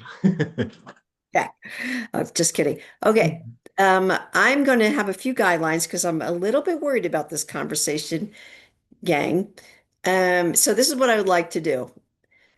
Our goal tonight is to narrow down the options 1 through 8 that staff gave us. Tell us what the categories or types in this presentation you want to explore further, and tell us what is absolutely off the table for you. You do not have to comment on all 8 items. In fact, please don't. That's number 1. Number 2, if it's unclear where council is leaning as a whole, we're going to do straw polls. I'm going to do my best. I'm determined to do well. Next, if you have a rant, like I sometimes do, only allow yourself 60 seconds for that rant. For instance, I will give you an example. I can't believe we're considering property tax increases. That took like 10 seconds. So consider a very short rant. Next, if you feel like you must lecture us or staff, then I only give you 30 seconds for that. So the goal is to let staff know where we're at, take a few straw polls if we need to, and I'm going to leave with, we're going to ask if anybody has any clarifying questions, but remember for the questions, don't combine them with your comments, just questions only. And when I say that, I mean that for myself too. I'm also chastising myself, so nobody take offense. All right, here we go. Who has questions? Oh, look, hands are up already. We start with Rob. Thank you for the guidance, Tara. I appreciate that. And Krista and Scott, thank you. This was a great report. Just questions right now for option 6, the general fund debt authorization. If that were passed, would that free up funds from the CCRS? That would not free up.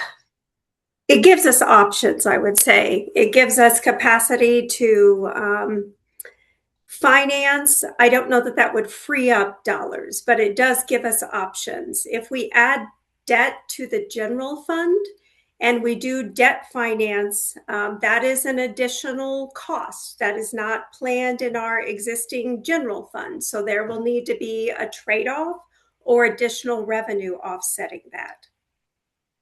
And that was my second question. If I read this correctly, that's roughly about $8 million a year. Um, what would need to be compromised to cover that debt service? I think that would be a conversation ahead, informed by Fund Our Future conversations, informed by maybe potential ballot measures if there's revenue opportunities. I think there is not an easy answer for that, Councilman. And I think that is a conversation that we would have to really lean in on these community conversations in April as we formulate the fiscal year 2027 budget. Okay. I will let my other council members ask some questions and sign off. Thank you. Excellent questions, Rob. You get an A plus. Okay. Next, we have Nicole. Thanks so much for the presentation, Krista. This was really, and Scott, it was really laid out well. Few questions. So one is just a clarifying one on number, the first option around if we were to flip some sales tax with property tax under the transformational changes, is that revenue neutral on our end? Yes, that's correct. Okay, cool. So really we would just be changing those kind of the charts showing how people who tend to be lower income are paying more into sales tax relatively, and people who have property are paying less into city revenue. So we're really just shifting kind of who pays, not so much how much money we get. Is that right? Yes, shifting who pays and then also shifting to a more stable source of revenue. Okay, cool. Thank you. And then my second question, second and third, are kind of tied together around polling.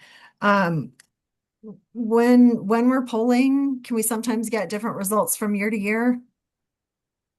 Is that like, I mean, the context of the world's pretty different than it was last year, for example, just for the things that we pulled last year, just wondering if we would expect they would be the same or potentially differ. I would say, to your very point, the economy has changed, and the world is very different. So there is the potential we could see some change between the 2025 polling and 2026. Thank you. And then just one related question to remind myself on the public realm tax when we polled last year. We polled on the combination of expanding the use plus increasing. We never did we ever poll just on expanding the use? I couldn't remember. And sorry for not sending my questions out in a long hotline beforehand. We'd have to look back at the survey and get back to you on that. Okay, cool. Thank you. I was just trying to get some sense of what's different this year. And then my other question is about this debt, the option for general fund debt financing. How does that impact our future financial flexibility? Yeah, I think anytime you add debt, it is basically a fixed cost for a period of time. It does reduce flexibility, but it gives options. It gives options for making larger progress on a capital project, a large capital project, et cetera. So it is a trade-off there. It'll allow us to make significant progress on large projects, but we are going to commit in a fixed cost that debt service for years to come. Thank you. And I guess my other question in that area just relates to, why we haven't done any kind of debt financing on the general fund before. And I mean, when I think about our general fund, it's the one thing that we actually have some flexibility with. Is it because it's adding some more constraints onto it that we haven't done it before? Or just we haven't gotten Gotcha. The last time the general fund issued debt was in 2012, so the general fund currently just does not have any authorization or Got capacity it. to issue any more debt. Okay, so it's not that we haven't done it before. It's just that we haven't done it in the last decade or so. Okay, thank you. That's it for now. Excellent questions, Nicole. You did not need to send a hotline. Okay, next we have Matt. Appreciate that. Great presentation, and I'm looking forward to hearing about more of this and having a conversation. My question centers around, have we done any decent comparative analysis with other communities that are rapidly aging like ours, or in many ways have already been more or less retirement communities for some time, and how they mix sales or property tax? Because one question really centers around, as our population ages, you also then run into a similar issue where you have many people that may be house rich, cash poor, and therefore the rising of property taxes doesn't really win us anything other than putting undue financial strain on our aging population. So really shifting burden to another group who can't afford it. And so I'm just wondering if we've done that analysis and if that assessment carries some weight with the trajectory we have with our demographics. We have not done that particular kind of analysis, but we can certainly look into that in some of our peer cities and bring that back forward. I appreciate that because that'll give us a look forward, perhaps, to maybe where we're headed and not fall down the trap of maybe what other Ron, communities have dealt with. Thank you. any other questions? That's it? Just one? Fantastic. Okay. Okay, we have Mark. Okay. Nicole, who are you thinking about with respect to long hotlines? Did you have someone in Nobody's mind? thinking about you. Ask your questions. I mean, we love you. Go. Um, at the May meeting, um, are we going to have the results of the Fund Our Future conversations at that time as we choose between various alternatives? Yes, Councilman Wallach, we do have a consultant on board helping facilitate that with our office, along with the communications and engagement team. And he will be presenting back a report on the collective feedback from those sessions. Okay, and are we going to do any polling in advance of that meeting? I mean, last time around, we thought we were going to do a uh, uh, one initiative that came back and polled in the 40s, so we had to drop it. It would be nice to know in advance whether any of these are going to poll well or not. I don't think that's the plan to poll now. I think the goal would be to get your preliminary thoughts on these broad categories this evening. Are there any completely off the table that staff should no longer pursue the research? But beyond that, I think May would be our refined list, starting to narrow that list of what you want to go to polling. And did you say that taxing services is something that has not been done in Colorado previously? That is correct. Okay, and did you not raise the issue with respect to the vacant home tax of a similar potential legal challenge? I might defer to Teresa, the city attorney's office. Yeah, good evening. Um, I I suppose I would not like to divulge my confidential legal advice in a public setting, but I would recommend that you look back to a confidential memo that was sent to you all previously. If you need access to that again, let me know. Okay, thank you. And I think that's going to do it for me for the moment. Okay, All thank you. right. Thank you so much. Next, we have Ryan. Thank you. I have a few questions for Krista and Scott. So, big picture, I'm trying to imagine the problem statement in terms of dollar amount that we need to solve for, and then just a sense of the how far to completion do some of these mid-range items get us? I know you had a slide before that talked about 380 million in capital backlog, But is there a way you can just speak to that generally, team, about how much progress can we make towards our goal with one or more of these initiatives this year? Well, that's, I will say our problem statement is complex. It is flattening and declining revenues. You'll get an update in May from the budget team. Sales tax is flattening, if not declining year over year. The high reliance on sales tax as our highest revenue source and its volatility, as well as our high dedication, as you saw on that slide, the second highest in the region on a dedication of our revenue. That with our unfunded needs, I think that 380 million is out of date, and that number has escalated on our capital needs as well as operating underfunded needs in the organization. So it is hard to put a number on that today. I think you'll hear more from our facilities team with a more refined number on capital in April. So I think Scott has the breakdown on the individual slides on dollar amounts. But really, each of these items, they make progress. Capital items such as the public realm tax, if we have debt authority with that, give us an opportunity to make greater progress in those areas of capital needs because we can finance that. I think that is, I'm not sure, Chris, if you have anything you would add to that. Yeah, maybe one other thought, because I think, Ryan, you're asking a really interesting question. And I think the one thing I would add to what Krista already said is the ballot measure spectrum that we offered pulls on different levers too. So depending on where you want to focus, it changes our kind of what does that get us in terms of making progress.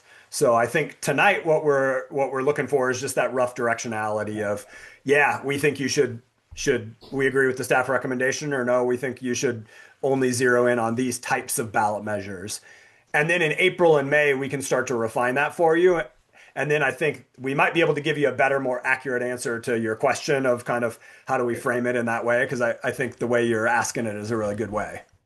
Great, thank you. And I'm sorry to ask an interesting question on the spot like this. No, it was good. And yeah, the point is just being able to have a conversation with our community about what it looks like to not have to keep coming back each year, and what the end is. Okay, I'll keep going. I just have a couple more.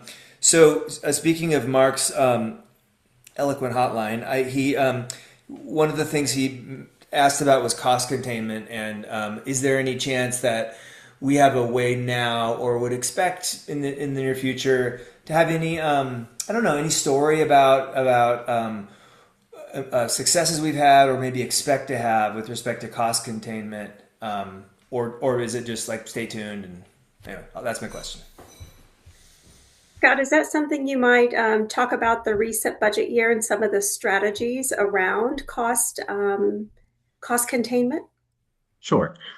For the 2026 budget, we actually did a significant amount of cost containment through budget reductions, and we did a lot of those budget reductions through the lens of budgeting for resilience and equity, also known as outcome-based budgeting. We prioritized funding for programs that were performing well, and reduced funding or cut funding entirely for programs that were duplicative or were not performing well. I wish I had the numbers off the top of my head for how much we reduced. We could certainly get that back to you. I think we will continue to kind of use that frame of decision making for the budget going forward. And we should also get some good information from the Fund Our Future conversations on trade-offs that will allow us to think through that lens in the future. Super. Okay. Yeah, I look forward, if that becomes available, to seeing an inventory or whatever, some kind of explanation of what we're seeing. Great. Okay. And then on the transformational side of things, I think I have two questions and then I'm done. Sales tax for services, that concept. Is there any thinking that's been done, or maybe you could do now, on ways to focus that on Sundance, such that we would be pricing for services that are specific to, or I guess like oriented to Sundance, either in terms of like the kinds of services or the time, like literally the tax for that period of time when Sundance is here. Is there any opportunity around that? I can take that one. There is somewhat of an opportunity to do that. So we do have the ability to do broader categories of taxation on services. So one of those categories could be recreation and amusement. We would have to spend some time on doing some additional analysis and what that would look like. The other thing I would like to add is that the city does have an admissions tax. It's a 5% admissions tax, and that is for events that are not free to the public. And so that will fall on a lot of the venues for Sundance. Okay. Okay, thanks. And then my last one is Nicole talked about the matter of revenue neutrality if we do this sort of property tax, sales tax swap thing with respect to revenue to the city. Is there by chance a way to think about a method to do that that would have minimal impact on those who are paying in terms of the net expense that they're receiving from taxes, at least from a like median middle-ish income kind of on down? Like, is there a way to think about that, or is it just simply too complex, people's different situations? We can take a stab at doing that kind of analysis and modeling different household incomes and in household sizes. Um, I think, and then come back with that information in the future. While everybody across the spectrum of income could potentially be a homeowner or might be a homeowner, I think the assumption is that those within the community that are at or below area median income are more likely to be renters and therefore will be less negatively impacted by a property tax increase. Okay. Okay. Thank you. Thanks, Ryan. Scott, I have a quick question that has to do with what Ryan said. Really good point about a story that we're trying to tell. Can you get us information on what you did actually reduce or eliminate so we can, because I think a lot of community members don't really think the city does that, and I would like to prove them otherwise. So I think that would be a really good story. Okay, let's move on. Tara, I Okay, had a question that was really related to what Ryan just asked. yeah. So you call a queen? I'm kind of a colloquy, but I know we're thinking about moving away from that I just, word. truth be told, I I just can wait too. colloquied. Okay. But no, it's really a very similar question. Like if this is really revenue neutral, right? Sales tax, property tax, then presumably the average income household would have kind of a neutral experience in moving more to property tax than that.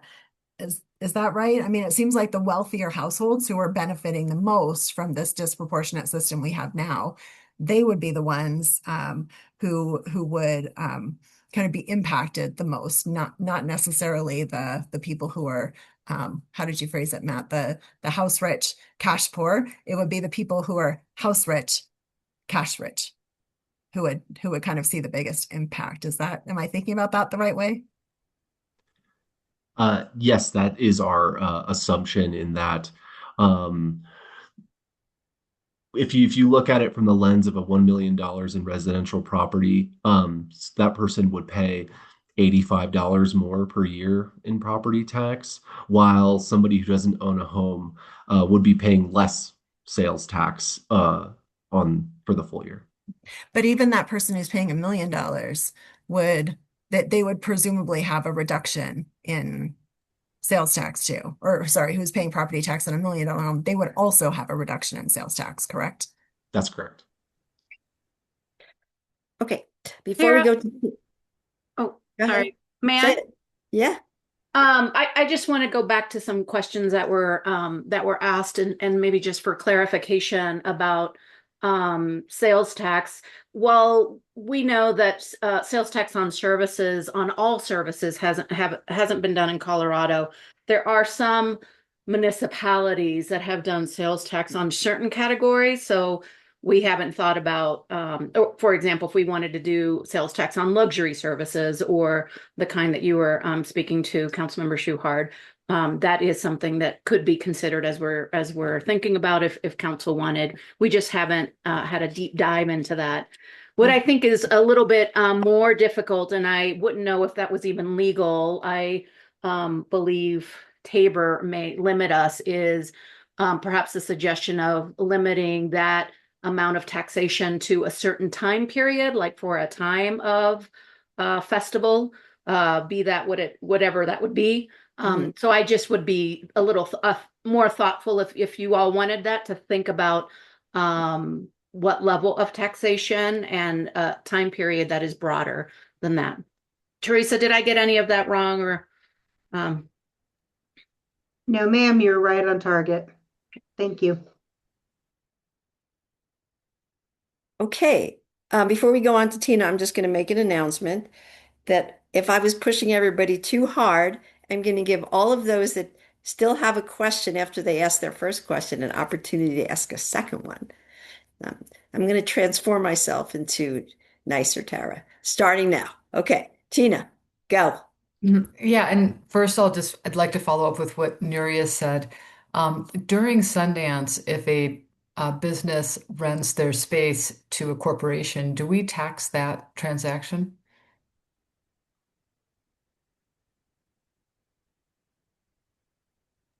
Could you say that one more time? Sure. So let's say the city owned a building and we rented it to a company to have a space for Sundance for the duration, and they paid us money through a contract. What is the taxing on that transaction, if any? I can help, Scott, if you don't mind. So leases are not, property leases are not taxable. It would be redundant of a property tax. Even though I don't know if it's a lease or just it's a 5-day venue rental. Is it a lease or a venue rental? Either way, So even if you rent a venue, you wouldn't have a tax. I don't believe so. For a We can certainly look venue, into that and find out. Okay, that just prompted that question. So my question is, when we do the polling, will we include any of the state level ballot initiatives, specifically the graduated income tax, to see how it plays with other taxes in our polling?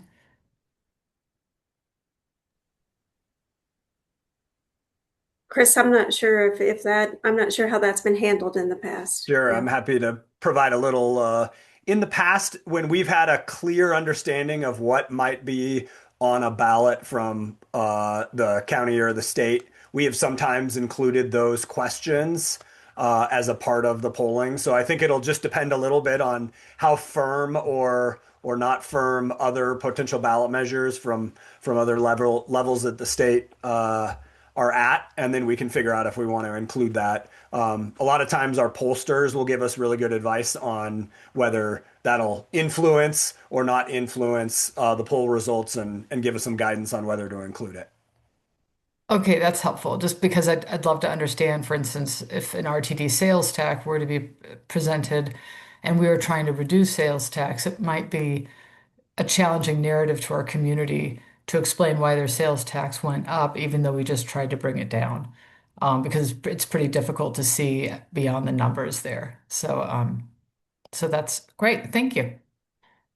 That's it, Tina? Yeah, that's it. Okay. All right. Thank you so much. Aaron, you're next. Thanks.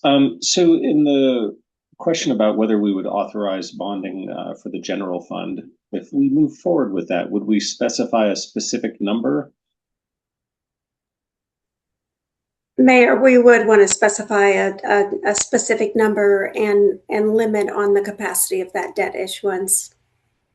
Great. So that would be our taper measure, in other words, to say we would then be authorized to bond to up to a certain figure from that election. Is that correct? Yes, that's correct.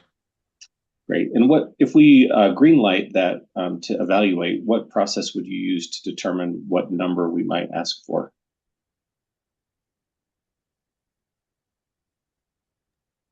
I think we would attempt to model some different scenarios for you all and bring those back forward in May, and then get your feedback to help inform that.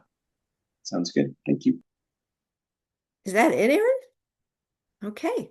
It looks like we have Mark asking another question, which is great, but Mark and Rob, which is also great, and Nicole, great. I am going to ask a few questions first. And if they were already asked, forgive me because it's not the easiest to do two things at once. So just tell me it was asked and answered, and I won't feel hurt. Promise. Okay, here we go. I have a few questions on slide 8. It said for every dollar of property tax collected, the city receives only 12 cents. So can you explain like why one would want to do a property tax if we only get 12 cents on the dollar, or I'm misunderstanding it? Yeah, I'll start here, and Scott, please jump in as well. So property tax is a very stable source of revenue compared to a sales tax, which has a lot of volatility around economic conditions. So I think that is one of the driving reasons. So we don't have that level of volatility, so we can maintain consistent service levels with reliable funding. So if we only get 12 cents on the dollar, who gets, are we then increasing the amount that the people who get the rest of the dollar get? Um, no, we would be so right now, if you think about it, the total mill levy that somebody on average receives in Boulder Mm, is around 95, 96 mills. hmm Our portion of that is hmm a little bit less than 12 mils. So that's the 12, 13%. If we increased it up to the max, hmm our share would go up to 13, 14, 15%, but we would raise an additional $7 million per year. So that's a pretty significant increase to our total property tax, which is coming in around $60 million a year. So it's a over 10% increase. Oh, Tara, can I add in here? yeah, If we raise the property tax, we'll get 100% of the increase in the property tax. that's the answer. Thank you. There you go. Yeah. Yeah. Okay, next question. On one of the slides it said, or somebody said, why do that businesses we would be paying something like 3 times the amount on property tax. So I know that this happened also on the library tax. Can you explain why we have to increase it for small businesses 3 times the amount of everybody else? That the assessment rate is controlled at the state level. So right now, residential properties pay between 6 and 7% assessment rate, Hmm where commercial properties are paying 26, 27%. Okay. So that's really the why. I see. So it affects businesses more. Okay. Next question. If we slide 22. So I wrote all these ahead of time so I would be able to focus better. If we expand the usage only, would that be enough to pay for an operating cost of a new pool at the rec center? So just expanding the usage on slide 22, could that pay for the yearly operating costs of a new pool at the South Boulder Rec Center? Or do you just need time to work out the numbers, which is fine? I think that is something we can have ready for discussion in April when we're talking about the overall facilities plan. I don't have the detail this evening of the full operating costs unless our Parks and Rec director I see popped up wants to cover anything different there.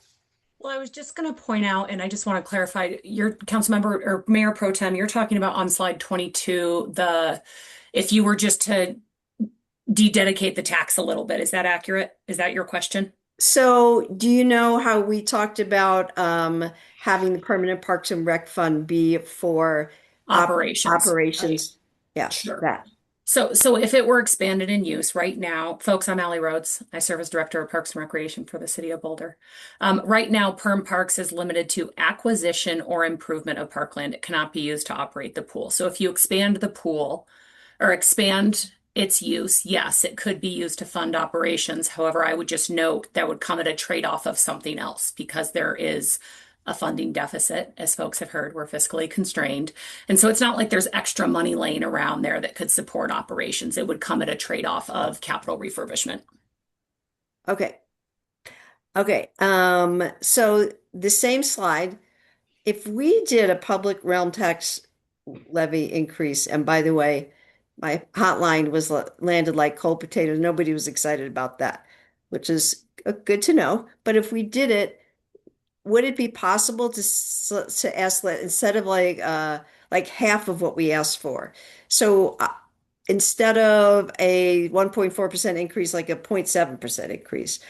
So it wouldn't be such a burden to people and businesses. Is it, can I ask council if they want to pull that as well, or is that like off the table and too many options?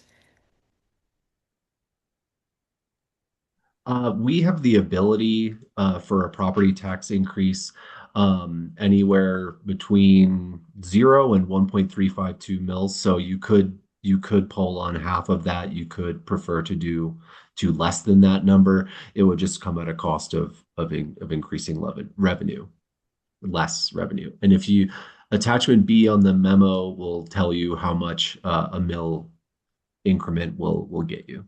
Thanks for working with me on that. Okay, and two more questions. On slide 23, the residential vacancy tax, can we use that money that we would get for cross-departmental reasons?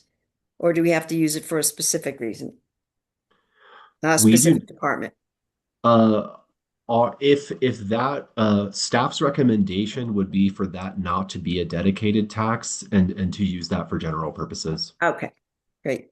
And lastly, slide 27, I guess what I'm worried about is how do I know, let's say that we unbundled, I guess that might be or might not be the right word. If we, let's say we decided to do the public realm tax instead of all the separate sales tax, dedicated sales taxes, how would I know like the money would be used at least for parks, at least 25 cents for Parks and Rec, let's say as an example.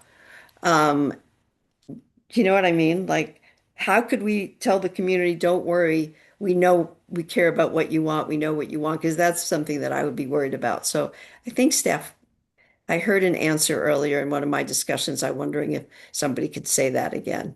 This was a good one. Do you remember? I'll start. I will say there is an annual budget process. So this is transparent information. If they get, if we end up with not the individual dedications, we are going to be sharing every year how much is being presented in the city manager's submitted budget for parks and recreation, for capital, for open space. There is full transparency in that process. I'm not sure, Chris, if there's anything you wish to add there.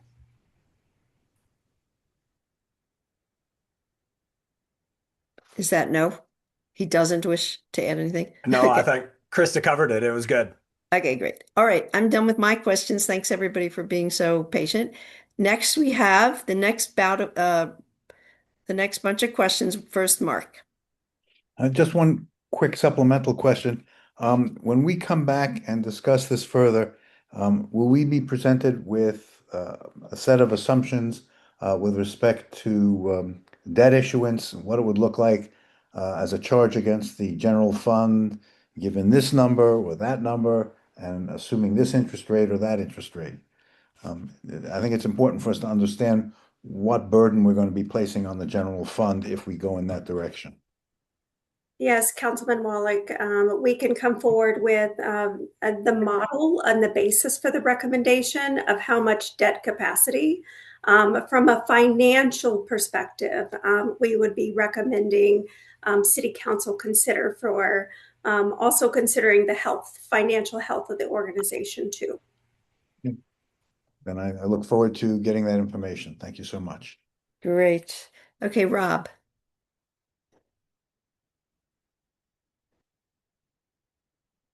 Do you still have a question, Rob? You are muted. Sorry, I knew I was going to do it sooner or later.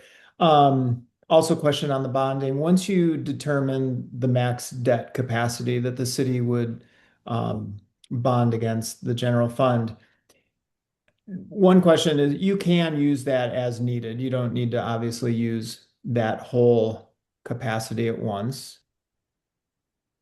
I see you're shaking your head, yes. Yes, that's Sorry. correct. Yeah, I couldn't find my unmute No, button. that's all you have to do is shake your head, yes. Yeah. And then I would like to see if you could provide for like Fire Station 2 and 4, South Boulder Rec Center, East Boulder, all the rec centers, everything else that, we're going to identify as big capital expenditures, what the trade-off is for, let's say, I'm just shooting from the hip here, a 7% interest rate versus the cost of labor and materials rising faster than that year over year. And does it make sense, time is money, to use that right now and then spread that over the course of, I'm guessing this is like I can't remember where it was, a 30-year bond. Yeah, thank you for the question.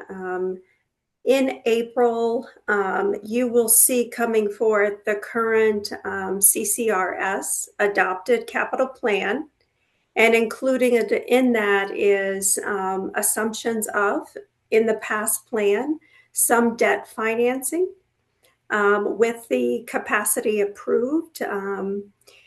And we'll be bringing forward, we can speak on specific models of if we were to finance a particular project, what capacity we currently have, if we add more, and show various scenarios there.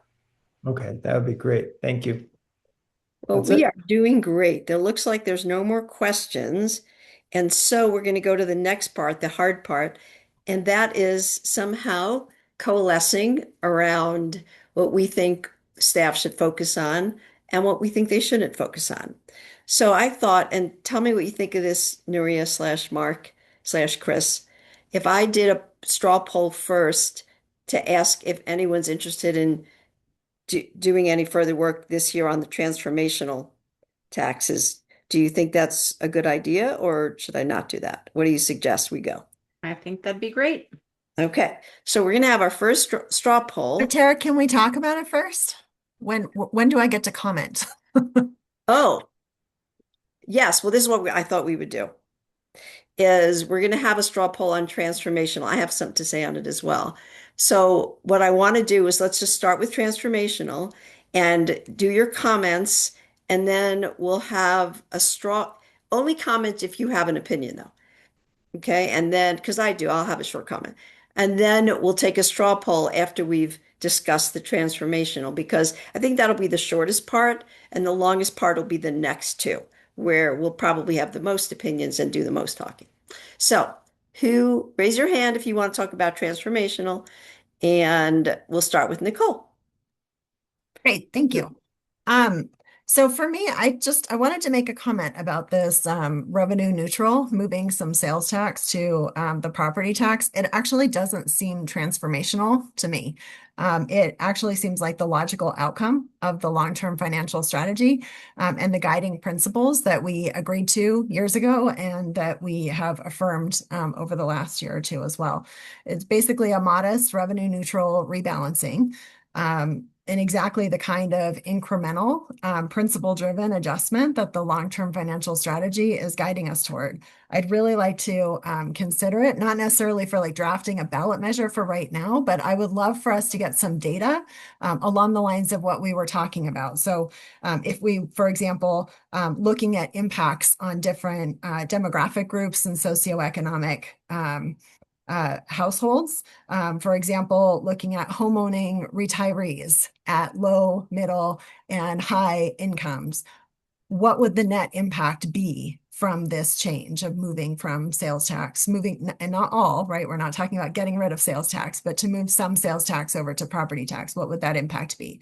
What would the impact be for workers or renters at low, middle, and high earnings. I think that that is a good way for us to get some data to inform that decision. Because when I read about this one in particular, it really just follows the long-term financial strategy guiding principles. It's revenue neutral.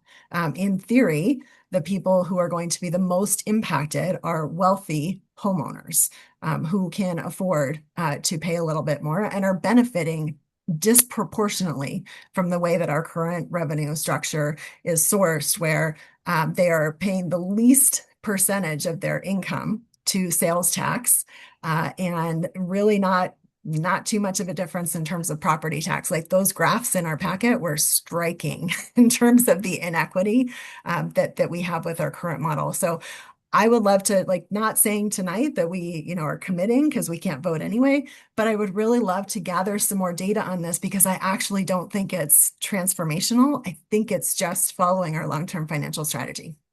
So are you saying that you want this for 2026 ballot measure and you want to poll it, or are you saying you want staff to look into it for the Are future? are we giving feedback on polling tonight? Sorry, I thought that was Well, gonna be. I think, tell me if I'm wrong, Nuria, that they do want some feedback because we can't poll everything. That's what I hear. So we have to narrow down our polling. So we have two questions, right? One is, do you have feedback on the general spectrum? And I think that goes to the questions that you were just posing, Councilmember Spear. But your second question is precisely what you say, Mayor Pro Tem, which is we really want to narrow in on what do you want us to focus on in 2026? Because we cannot poll on all. So if you want us to, if you have feedback on all the spectrum of what we have and want us to continue to look at it, even though it may not be for 2026, please let us know that.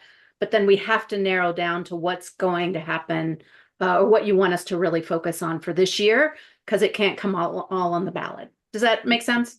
Yep. Yeah, it does. Yeah. And so, I mean, in this case, I actually would like for us to look at this for 2026. I think that sales tax is going to continue to be a bit volatile.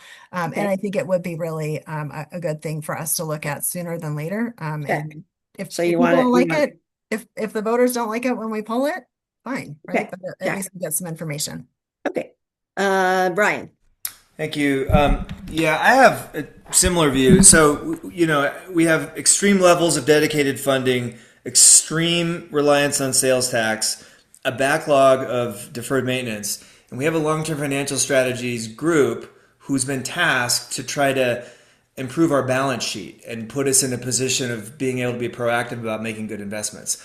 I'm a little surprised that we're not, I guess, in some ways further along by this point in saying what are some structural changes we can make to improve this situation. So I agree we should be continuing to do the work on the property tax / sales tax swap.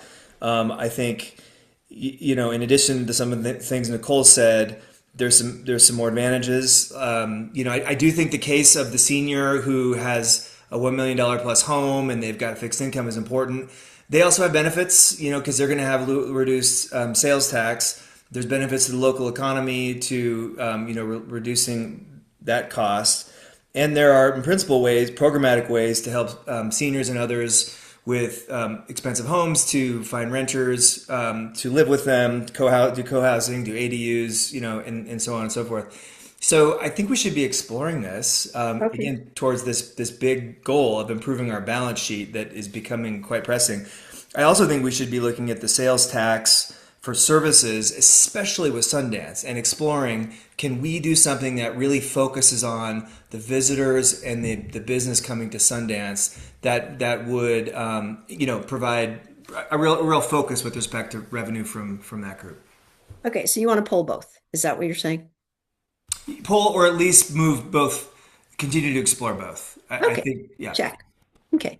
All right, Tina. Yeah, just kind of following up on my prior comment, if we do want to look at this change in the balance between property and sales tax, I think we might want to consider in a different format making a statement about whether or not in general we support sales tax from other entities as well. So we have supported sales taxes historically. it's one of the easiest things to pass, and we might see that with early childcare. We might see it with RTD, which are things we deeply care about. But I don't. I think we need to have a discussion about, do we have a strategy that just moves away from sales tax? So that's it. So what are you saying about transformational? Would you like to see them polled this year, either one, or no? Sure, but I do think we need to have consistency. I don't think we should embark on it and then increase sales tax different ways. And it may not be in our control, but we need to be realistic with our community. Okay. Great, thanks. Mark. Sorry. Here's where I would come down on these things. I would like to poll on the bonding measure. I think that is a significant amount of money, and if we get a sense that the community will support it, I'd like to go in that direction. Wait, hold on, Mark. We're only doing transformational, and then we'll do the rest after this.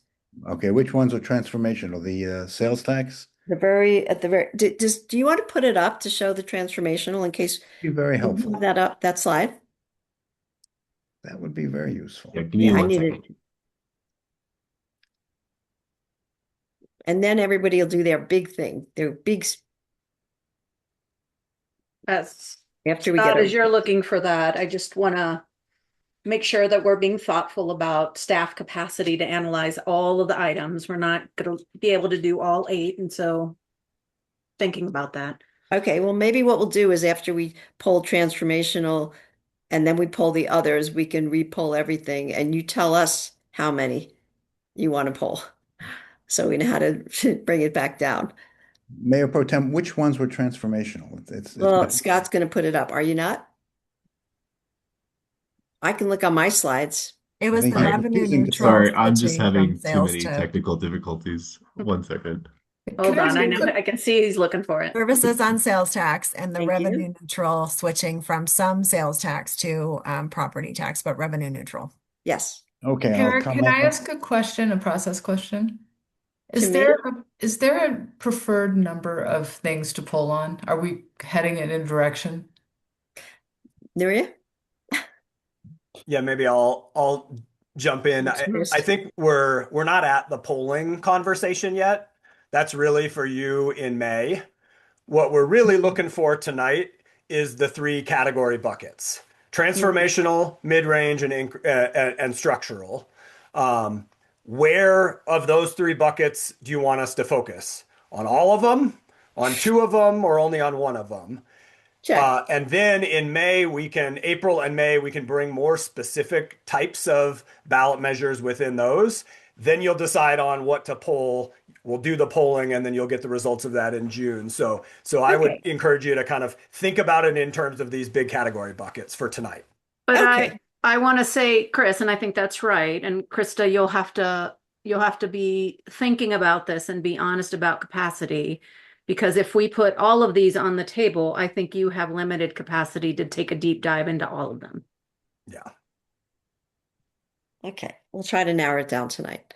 All right, Mark, transformational. Mayor Pro Tem, since they're all up here, can I not just go through them and tell you? But then everybody else who I did, let's just quickly do I thought transformational would do fast. Okay, on transformational, I think the sales tax on services is an interesting concept, but I doubt it's a 2026 concept. Perfect. It's too much. That's where I want. Perfect. And on the increase of property tax, I have the same concern that my colleague Matt Benjamin has. We need to understand the impact on people who are house rich and cash poor. And until we understand that, I don't mind if we poll it, but I'm not sure we're going to get the kind of response that we would hope for. Okay, so let's do the rest really quickly. I think this is not exactly working like visualized. But I'll just quickly say, for instance, for transformational, I'm interested in sales tax on services just because of Sundance, but I'm not interested in doing the increased property tax, decreased sales tax for 2026. Okay, that's what I meant, like something fast like that. Okay, next we have Matt. Appreciate it. to Chris's point, I think everyone's going to find at least one thing that they like in each of these three categories. So Okay. I'm worried we're going to still end up with 8 things to pull and not get anywhere. So I'm a little worried we're going to be here a little while down selecting. I maybe would have started that's with fair. what do we get rid of first and then have what's left, but that's a different story. Okay. Regarding the transformational, I'm going to say that just given that we are going to be limited to only a few things, this might be nice to have at some point here soon, but I think there's others that are more critical for us to assess, given we're likely only going to pull a couple things. And so I would leave these items off of that going forward, but I think we need to continue to assess them further at a later date, but maybe not quite right for 26, because I think there's some more imminent things that we need to be thinking about. And I'll get to explaining those in a minute when we move to the other segments, but I'd like to leave other transformational aside for now. Perfect. Okay. Now we're going to have Rob. I agree with what Matt said. I think there's some potential in the sales tax for service that can be studied. I just don't want to be pushing services out. I don't think anybody is economically, but for Sundance, there's potential. And I think there's just a lot more research to do with the increased property tax and decreased sales tax for this ballot measure. Okay. Nuria, do you think I should just move on or should I poll transformational? Your call. I think that'd be great so that we can think about whether or not that's what would be great. How people would think about moving if we on continue to polling? go down that line. So keep going and don't poll yet? No, I think it would be great to hear from everyone on what they think of the transformational. Okay, super. All right, I'm going to keep going then. Aaron? Wait, Tina, did you speak already? I can't remember. I did, but I just want to clarify, we can vote as many times as we want, right? We're not doing trade-offs. We're not. I just want to say we're not voting because we don't vote here, right? But we're just getting your perspective. Yeah. I'm channeling Teresa. All right. Now we have Aaron. But we can opine early and often if we desire. I'll just agree with the staff recommendation in terms of not tackling the transformative things, although I agree with Nicole and Ryan. I'd be interested in some polling at some point about the property tax, sales tax as well. Thanks. Okay, so now we heard from everybody that wants to speak because I don't see any other hands. Do you need more than this, Nuria, or should I move on? Do you want me to pull transformational now? If we have heard from everyone. Well, I don't think we have. Who hasn't spoken? I think Taisha hasn't spoken yet. Can we just poll it? Because I think we just need to do it. Sure. And then give staff some certainty and then we can continue on. Okay, doke. Let's just pull it then. Hold on one second. Although I appreciate the sense of urgency, I just want to take a moment for our facilitator and thank her for making sure that everybody is spoken. That is the responsibility of a great facilitator. So thank you for that. I don't have anything, and if I did, I would have said something, but I do appreciate that you just double checked because everything that I have to say has already been said. Thank you. All right. I love that. See, everything she had to say has already been said. Thank you for not saying it again. I appreciate you. All right. We are going to move on to this poll, which we're going to do quickly. Tara, so are you polling on the transformational altogether or each one individually? That's a great question. Polling is my weakness. So I'm going to look to staff to tell me how. Of course, I had to get the study session with the most polling ever, whatever. Staff, how would you like me to poll this? We had originally thought that we would look for categories to see if there are categories that you would like us to look at further. Certainly defer to you if there are individual items that you would like to look at, but it would be what we were originally hoping is that we would get categories. I don't even know what that means. We were looking, do you want us to take a deep dive to transformational or keep that in the long-term financial strategy as future options and not for 2026? If somebody felt like there was a particular item that you wanted us to look at, maybe not one, but two, then certainly somebody could say that. But we were looking right now for entire categories on whether or not you wanted us to look at that for 2026 or whether you wanted us to keep that on the table as part of our long-term financial strategy. Okay. Everybody that wants to... Yes, go. because I didn't speak on the sales tax on services, which I love that idea, but I don't know that that's a 2026 one. Like for me to be the first in the state doing something, that feels like something that we can't necessarily pull together in a couple months. And I would still make a plug for the revenue neutral switching of some property tax or sales tax to property tax I consider that structural, not Okay. transformational. Okay. So we're going to go like this. You can see, we're still going to keep it in the transformational category, even though you'd like to move it. Okay. And we're going to take a straw poll right now. Who wants to do a deeper dive in the transformational category? Now, how for But only, 2026, for 2026, so can what you do I do remove? if there's only one that I, Mayor Pro Tem, I think Councilmember Spear was suggesting that she has a thought that the number two, the increase of property tax, she would like to straw poll individually. Is that Okay. correct? thank you. Yes. Okay, everybody that wants to do transformational this year, raise your hand. And I can't see the hands for some reason. I don't know why. Specifically the Which one? tax flip. Number Tara. two Yeah. in this chart that I'm looking at. Increase property tax, decrease sales tax, revenue neutral. That is number two right there. Transformational number two. And for some reason, I can't see anybody. Wait, let me see why.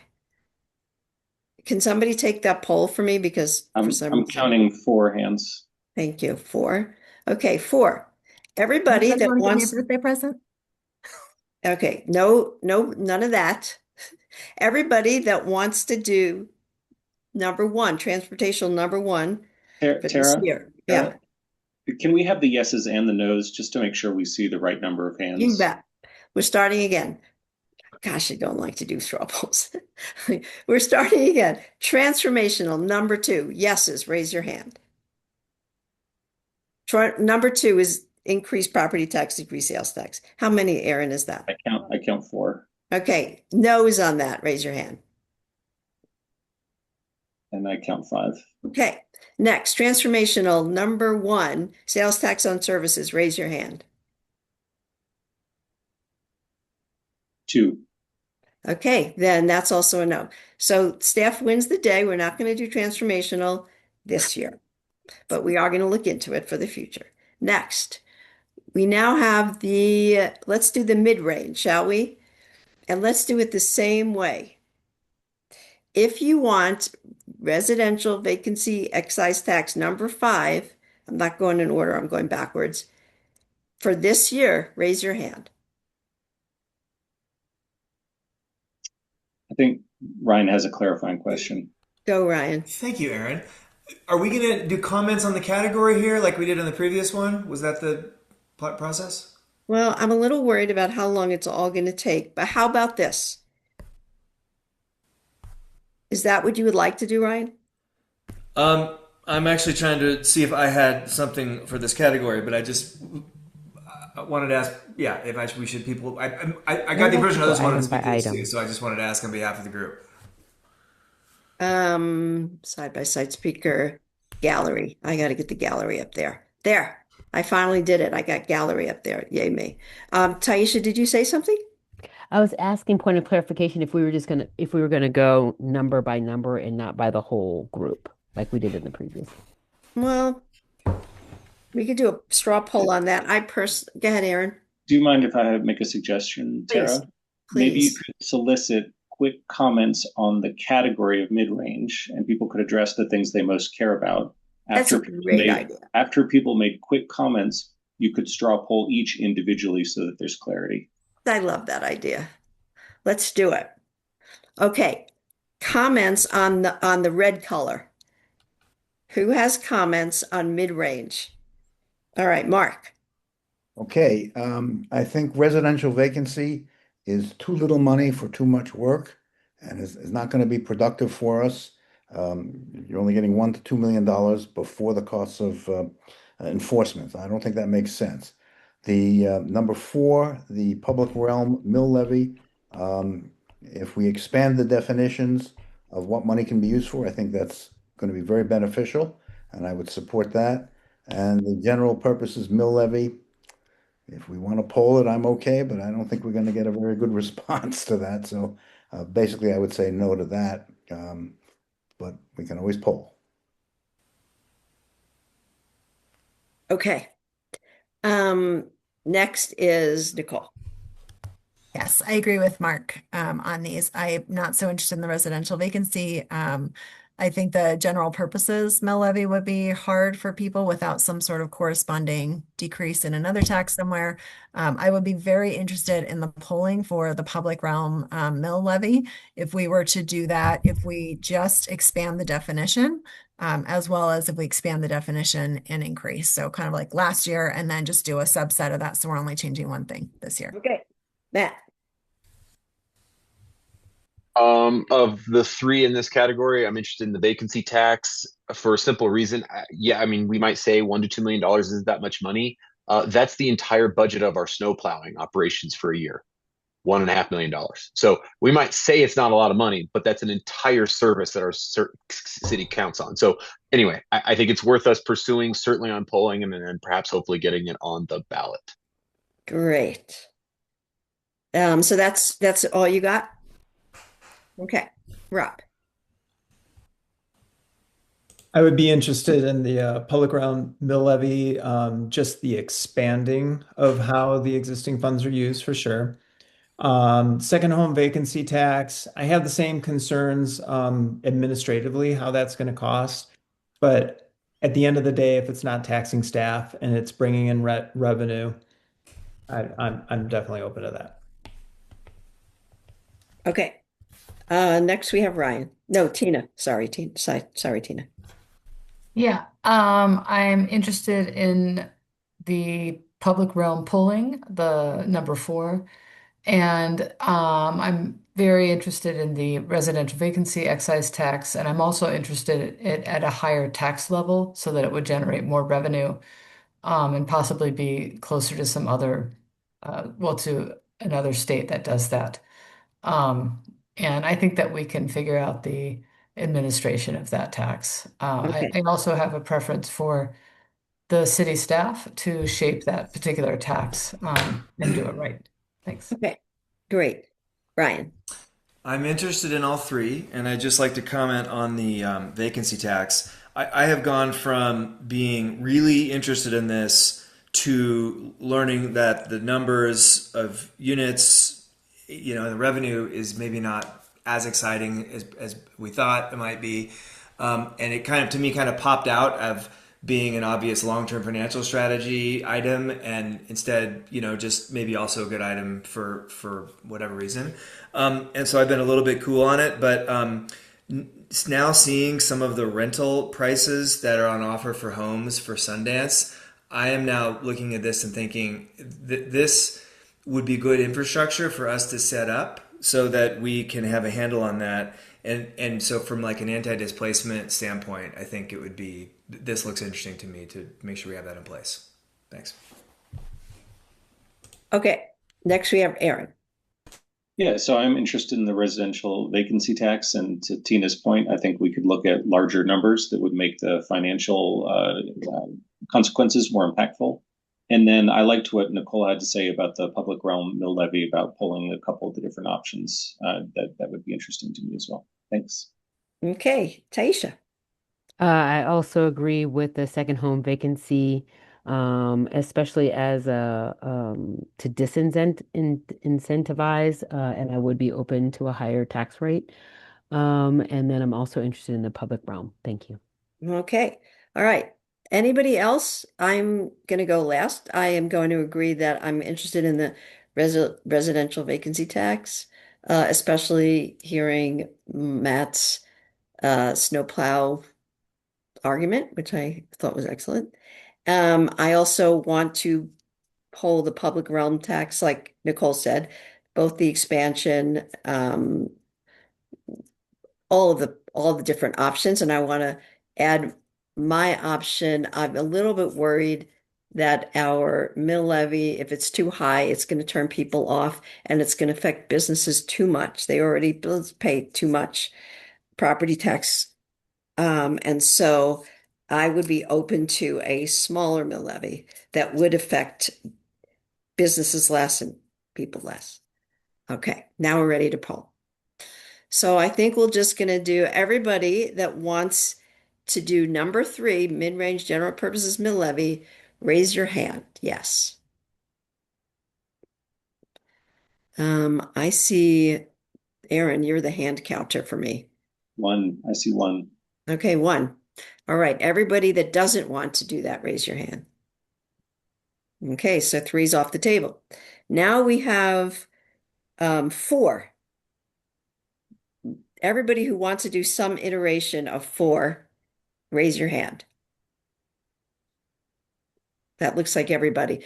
Nuria / Chris and Mark, do you need more than that for 4? Do you need me to go We do even not, further? though I'll note that it wasn't everyone, but I think we have Oh, accounted I for the can't see raise their that hand. well. How many people was it? Do you know? I think it was 8. 8. Okay, 8. Sorry about that last person. I'm not seeing the screen that well. Okay, now we have number 5. Everybody that would like to go further information with the residential vacancy tax, raise your hand. How many is that? 6. Okay, great. Now we're up to structural, and I know that people want to talk about that, so we'll take comments first. May I ask a clarifying question, You bet. Tara? So we have the structural for the public realm sales tax expansion of existing, but I think we covered that under the mid-range public realm. So I think we're left with 6 and 7. Is that true, Nuria? Do you agree? Steph, would you feel that way? Those two options are slightly different. One is the combination of all the sales tax increments Yeah, into they're one different. fund. Oh, yeah. Okay, That's number 8. that's my mistake. So number 8 is actually the combining of all the different sales taxes. That's right. So it's It's the the public realm disadvantage. sales tax versus the public realm mill levy. My mistake. Thanks. That's okay. All right. So we're going to start with, does anybody have comments about structural? I think Mark does, right, Mark? Yeah, I would not want to basically de-dedicate all of our funds and put them into one lump sum. There's a reason why we had dedicated funds. It's probably gone too far. We need to increase the scope of uses for those funds, but to simply put them all in a pot, there are reasons why people wanted those dedicated funds. Again, it's gone too far, but I think we were already with our other number 4. I think we will be taking care of that. The general fund debt authorization, I think, is very important because it's a substantial amount of money, and we can hopefully make good judgments as to how to use it. And I think it's an appropriate financing vehicle for us. The increase in the property tax cap, I would not be in favor of, and I think the polling results will be fairly sad on that one. So, Okay. Thanks so much, Mark. Matt. Yeah, I think the general fund debt is the best bang for the buck for us. It contributes and it gets us a massive amount of new capital to work with. As I said, we can't repurpose CCRS. We clearly know that we've got something right in front of us that the community is clamoring for, and that is a plan for South Boulder Rec Center. And this money gives us a chance to have a conversation about what that plan can be, because we haven't had that conversation because there's been no money to discuss. So this is massively transformational, which is crazy because it's not in the transformational thing, but it's so important for us to discuss and doesn't raise taxes. So this is a big one for us, and I'm just glad that we're able to have this conversation now. It's really quite substantial. Great. Nicole. Yeah, I would be interested in polling actually all of these options if that doesn't feel like it would be too many to poll for the structural changes. And, I hope we can kind of hold off on talking about these things as going toward any particular project for now until we get to that facilities discussion in April, because that's going to be a really important one. But I see value in all of these things, and whether or not we were interested in putting them on the ballot, I would very much like to see what the community thinks about them. They are all really important structural changes that would be helpful for us and future councils. Okay. Next we have Rob. Yeah, I would support the general fund debt authorization. I think we are in a situation now where we have some major capital improvements that aren't funded. And I think exploring that and putting out to the public would be useful. The public realm, sales tax consolidation, Krista did speak to that as far as the transparency of it. I'd be interested in that going out to the public.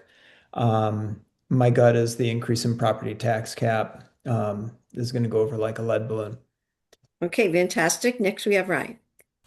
First, just a clarifying question, I think for Nuria, and it's how are we doing on our quota for polling? I don't. Do we have two we've got going, and do we have space for one And more, two again, more? what we're trying to see is we're not talking about polling yet as much as Oh, sorry. how many of these items do you want staff to dive in deeper? And I'll let Krista sort of take a look at where we are right now and see Okay. how we're doing. We've taken some off the table. We've got a couple that are still there. Okay, we're doing well. What do you think, Ryan? Okay, well, I'm asking because there's one I prefer, but if we can do both, I like six the most, so I'd like to move forward with that. Okay. And then in terms of exploring, if there's time and space, it's not a hindrance. I like number seven. And then sorry, Tara, I think this is probably our last shot to talk. So I just also wanted to mention Mark on his hotline mentioned the idea of exploring open space fees for visitors. I don't know that was meant to be a 2026 because that's not on the agenda for today. But I just thought he made a good point that we basically own pretty much a national park here, and we have a lot of visitors. We incur a lot of costs on it. That seems like something we ought to be exploring at some point. And I just wanted to say that while we're having this discussion. And then finally, that reminded me of another idea. My understanding is we've got over $1 million now coming in revenue from automated traffic enforcement. And there's a lot of ways of thinking about that, but ultimately money ideally goes down because we have people that are not violating the law.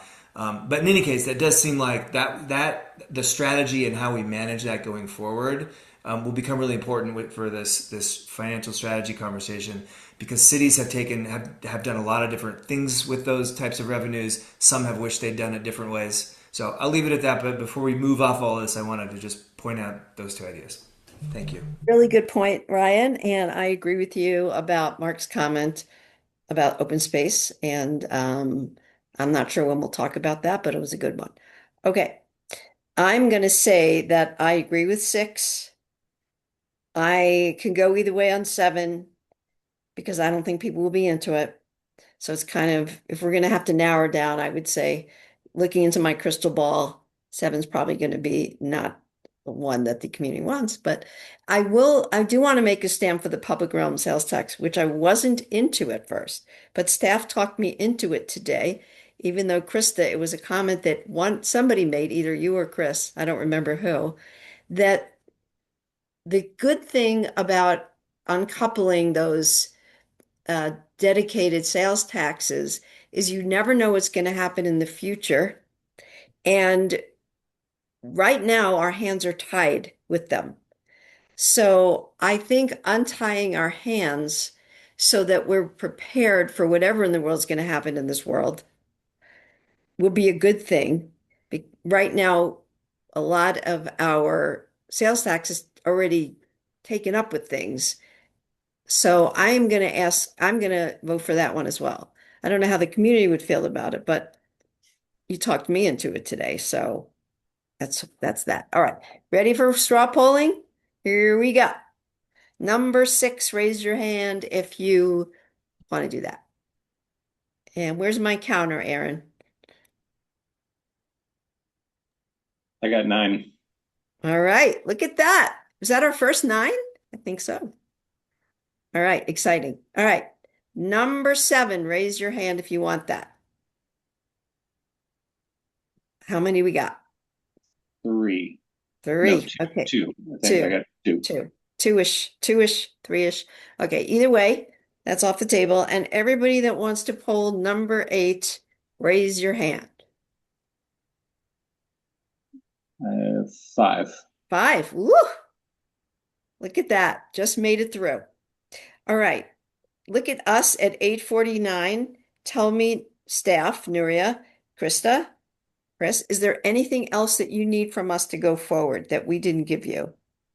Krista, how you feeling about feedback you've gotten? I think we have what we need to move forward. Really appreciate the discussion this evening. I just want to summarize here.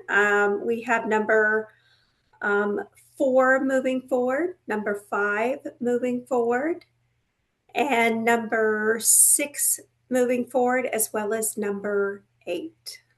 So we just did so well. Look at us. Okay. Anything else before we close the meeting? No? Wow. Any last words? Because we do have a few extra minutes.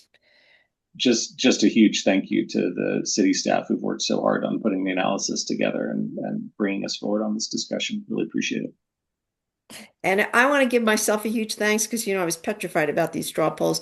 And thank you for everybody for helping me through. It was a team effort and we got it done. And thank you, Tara, for running the meeting tonight. We really appreciate it. I wanted to quit right in the middle, but I didn't, and I'm so proud of myself. Okay.